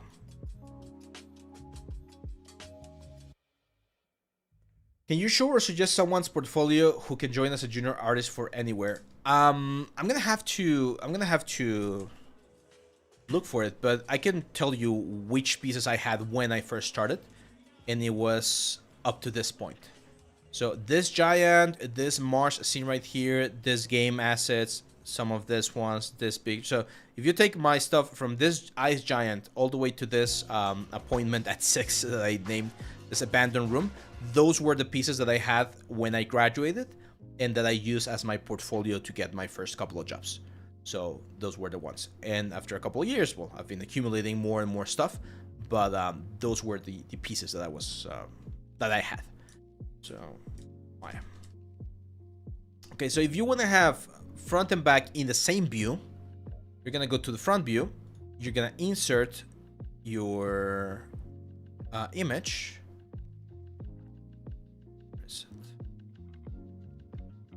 There we go. Gonna set it up, and then I'm gonna create a new layer, and I'm gonna call this front. And then I'm gonna hide the layer. And I'm gonna add a new image plane. And I'm gonna add again the same image. And that's gonna be the back view. I'm gonna create another layer. And that's gonna be, let's call this back layer. And that's it. So now I can switch between front layer and back layer with just like display layers, and I'm still in the front view. That's how I would do it. So yeah, does that work, Anuva? Anuva Kaushal? Does that answer the question? That's how I would do it. Anyway, so that was Jacob. Oh well, you were asking how far you were. I would say still a couple of months away, man. Again, we need to see like wireframes and things like that, and something a little bit more complex, especially if you want to do for environments. If you want to do environments for games, we need to see environments. Otherwise, it's difficult to give you that option, right? Yeah, it could be like a baby hand. Okay. Oh my god, how many are we missing? 1, 2, 3, 4, 5. Okay. We're on the end game now. So this is Matteo from Italy, junior artist. I just graduated from the academy here in Italy as a character creator artist. My goal is to improve as much as possible in order to work in the game industry. Right now I'm living on part-time jobs not related to 3D and some little freelance commissions. Here's my ArtStation link with my lonely project. I'm gonna add more work. Let's take a look. Nice. I mean, for it to be just one project, it's good. I like it. Because it shows a lot of stuff. We see chainmail, we see texture needs a little bit more work, man. I would say. Do we have a face? Okay, it's not bad. It's not bad. Nice, nice. Yeah, I don't love the texture here on the wood. I'm not sure if you could add a little bit more height or something. But other than that, it looks nice. Definitely looks like an Elden Ring character or something. Oof, awesome. This is the optimization we're looking for, guys. This is the wireframe. This is what I like to see. Great. Awesome. How do I know that this is great and it's working? Because you see that the squares are not extremely small. That's pretty much it. Like the size of the squares is proportionate to like a game character that I would expect to see. I would still like to know how many triangles we have, because we don't have that count. But this is a good character, man. Again, from a student, plus a junior artist, like a junior character artist, really good. Really good. Nicely done. A lot of pieces, a lot of props. I think we could improve the render a little bit. Again, maybe a little bit more work on some textures, just adding like a couple of scratches or something, because everything looks very clean. Careful with the metal edgeware, that's a little bit on everything. So, but other than that, good stuff, man. Matteo, good stuff. Now, we do have a concept. And the concept's always a thing. Wait a second, I don't understand.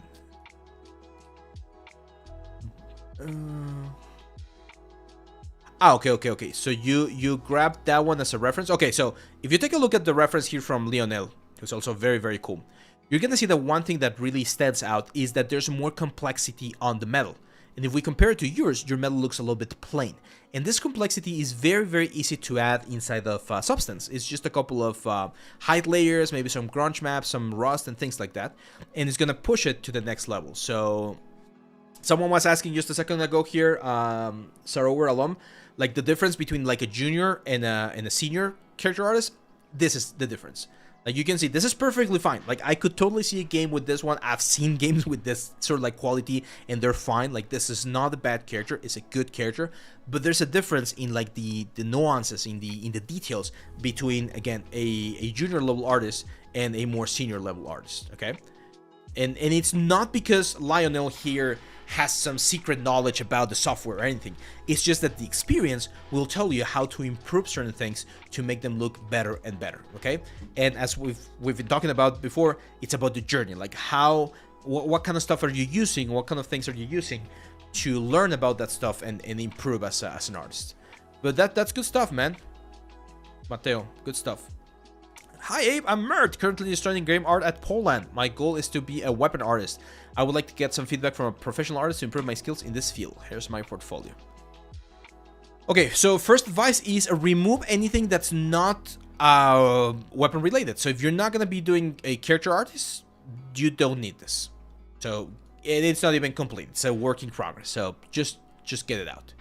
Battlefield 5, Rotterdam, work in progress. Again, I'm not a huge fan of work in progress. I feel like works in progress belong on Instagram or Facebook or Twitter or whatever, not on your portfolio. Because unless people click on it and read that it's a work in progress, they might just see the thumbnail and be like, oh, that looks weird. That doesn't look finished, so I don't like it. Fedorov Automat. There we go. Now, I have a special...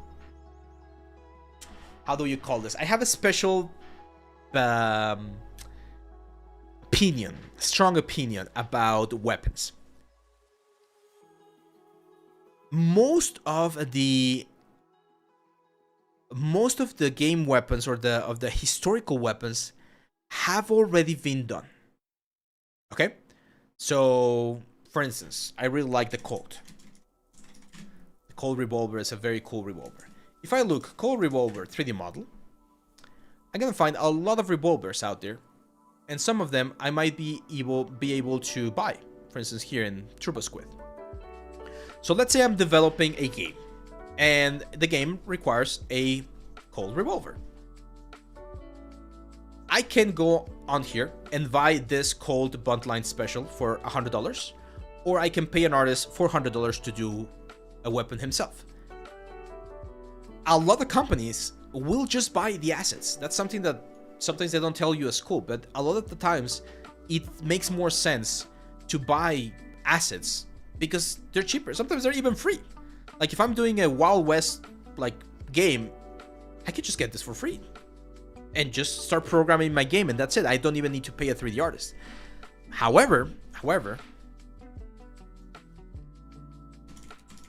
it's not the same if I have a concept art that no one has done before. Right? This one I cannot buy. This one, the Arc Slinger, was done specifically for a game or something, and this is not something that I can easily buy. So it's better, I would say it's better for your portfolio to have weapons, especially if you want to do weapon art, to have weapons that are very unique. I think, again, very, very interesting, very, like, things... this is the weapon I've been mentioning before that I really, really want to do this weapon. Haven't had the chance, unfortunately. But this is a weapon that you cannot buy on Turbo Squid. You're gonna have to do it yourself. And if I can show that I can do this kind of weapon, then I pretty much prove the point that I can do any weapon you throw at me, right? So, yes, all the time, Anthony. Well, not all the time. It's good to do historical things as well. What I mean by this, in this case, for Mert here already has 3 weapons that are historical. Smith & Wesson, M1918, and the Fedorov. I would do one historical weapon. I would do just one historical weapon, make sure you nail it to perfection, and that's it. And then you do more concept stuff, because concept stuff is where you really challenge a modeler. Like, because you throw this to a modeler, most modelers should be able to do this. Like, it's a simple weapon. But you throw, like, this to a modeler, And believe me, not every single like modeler will be able to do something like this. It's a tricky weapon. It's a complex weapon. So that's where you really see who has what it takes to be able to tackle more complex things. Okay? Now, if you're going to be doing traditional weapons, Mert, you definitely want to push your realism and you definitely want to push your rendering skills. I've seen more weapons here in the portfolio reviews that look way more intense, way more realistic. This one still, modeling wise, is fine. I still want to see a wireframe, but we need to improve the texturing. Now we go with Argon. Matthew Chandler says, "Hi there, Ave. I need feedback on whether my portfolio will get me an entry-level job in the 3D industry, hard surface industry. Buster Syndrome. Not sure where code review. Let's go." Okay, so more weapons, and again, this is exactly what we were just talking about, right? First of all, do not include unfinished projects. Like, again, anyone and their grandmothers can model like complex kit bashing things like this. You model a door, you duplicate it a bunch of times, you mirror. You model one blade, you duplicate it, you mirror. You copy this thing over here. Like, everyone can do this model. It's easy to do these high poly models, but not anyone can make this model a production ready model.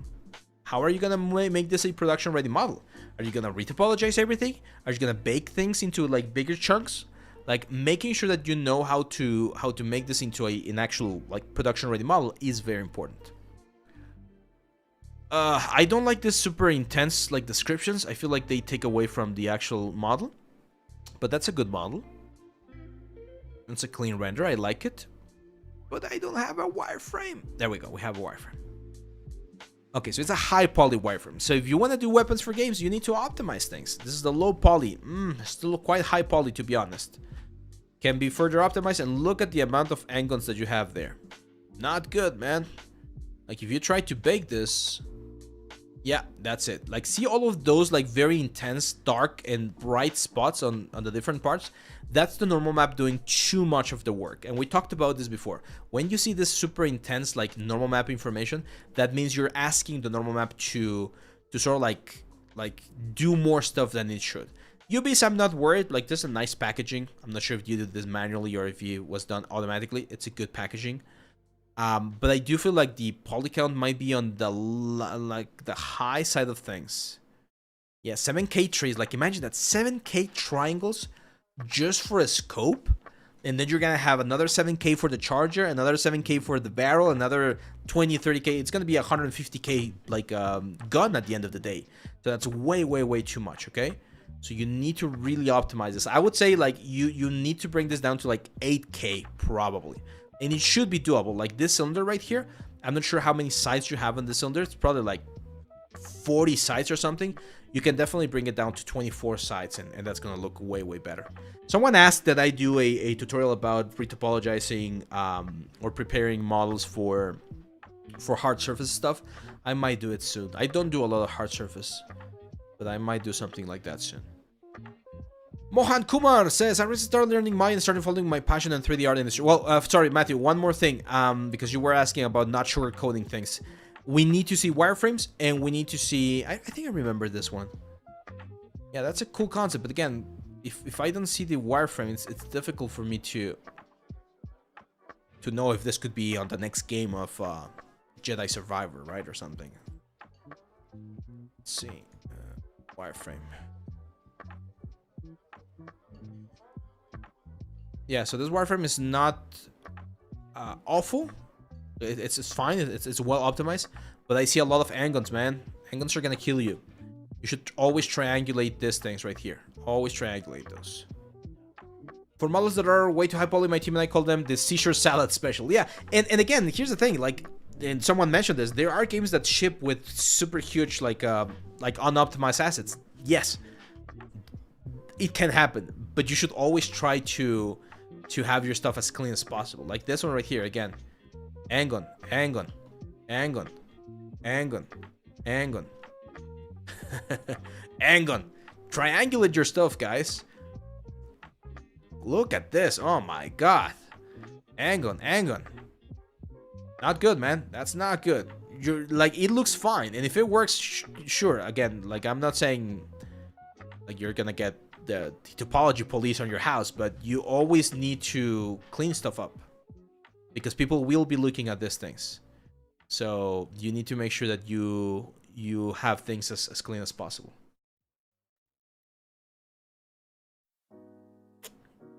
How to retopo high poly model for production?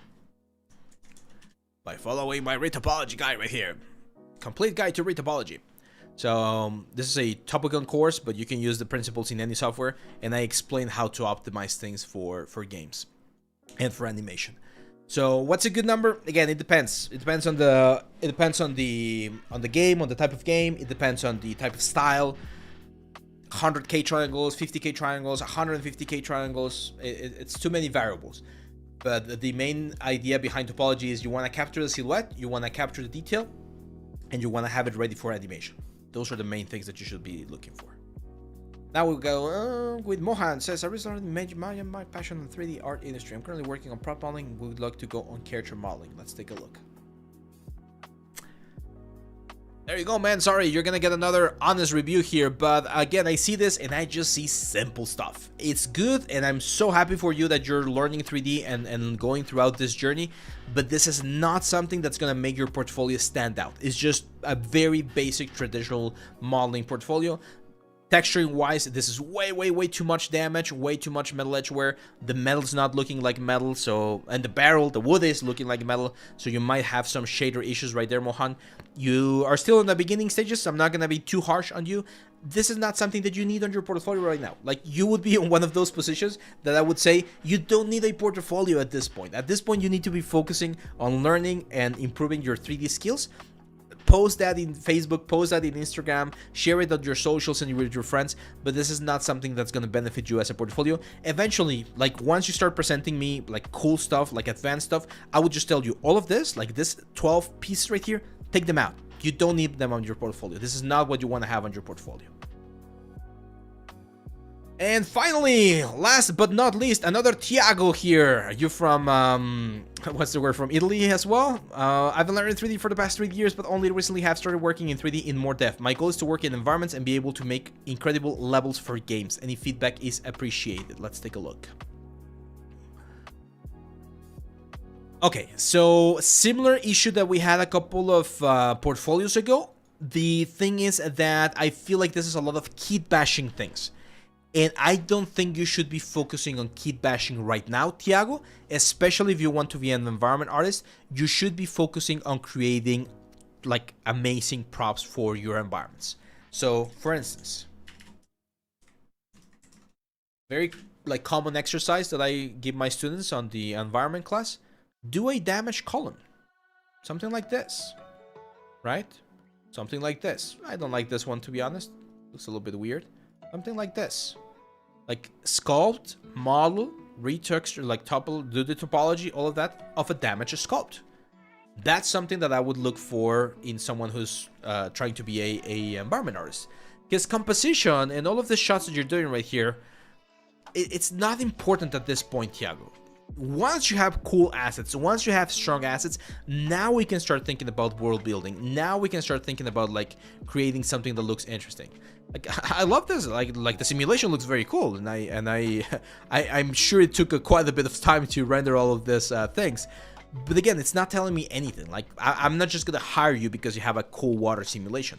I'm gonna hire you if you can show me that you can create complex assets that require or that have the things that we require in the industry to be able to use them in a composition like this. Okay, so in your case, Tiago, again, the environment course that's going to be coming soon is definitely going to be a huge help, I'm sure. But right now, try to focus on creating assets that can build up a kit that you can then use to create a cool composition with. Do people usually ask for permission for the artist when using concept art for 3D, or just use it and create them later? It can happen both ways. For instance, in my case, when I use concepts for the courses, I always ask for permission because I'm doing something that, of course, it generates some revenue. But if you're doing student work, usually you're in that sort of like gray area where it really doesn't matter. Most people, I would say like 99% of the artists don't care if you use a model. It usually when you really harm them, like when you use a model and it looks very shitty, they might tell you is like, yeah, don't use it. But yeah, should prop artists learn trim sheets? Yes, we're gonna cover that in the course as well. Trim sheets, stylable texture, modular asset building, landscapes, foliage, all of those things are gonna be on the new environment course coming soon. Should we tell them the theme, David? What do you think? Should we spoil what the theme is gonna be? I'm not sure. That could be an interesting little gift today to close up our stream. Should we tell people? Do you guys want to know what the topic or the theme around the whole thing is gonna be? I can show you. Not too early. Nah, I don't think it's too early to show the themes. Not too early. I'm not gonna show you. I'm not gonna show them the concept. I'm not gonna show them the concept, but I can show you. I can show them the pure file that I have, so that they know what we're gonna be doing. Just a tease. Okay. It's just gonna be a tease. Give me 1 second. I'm gonna flashback you guys.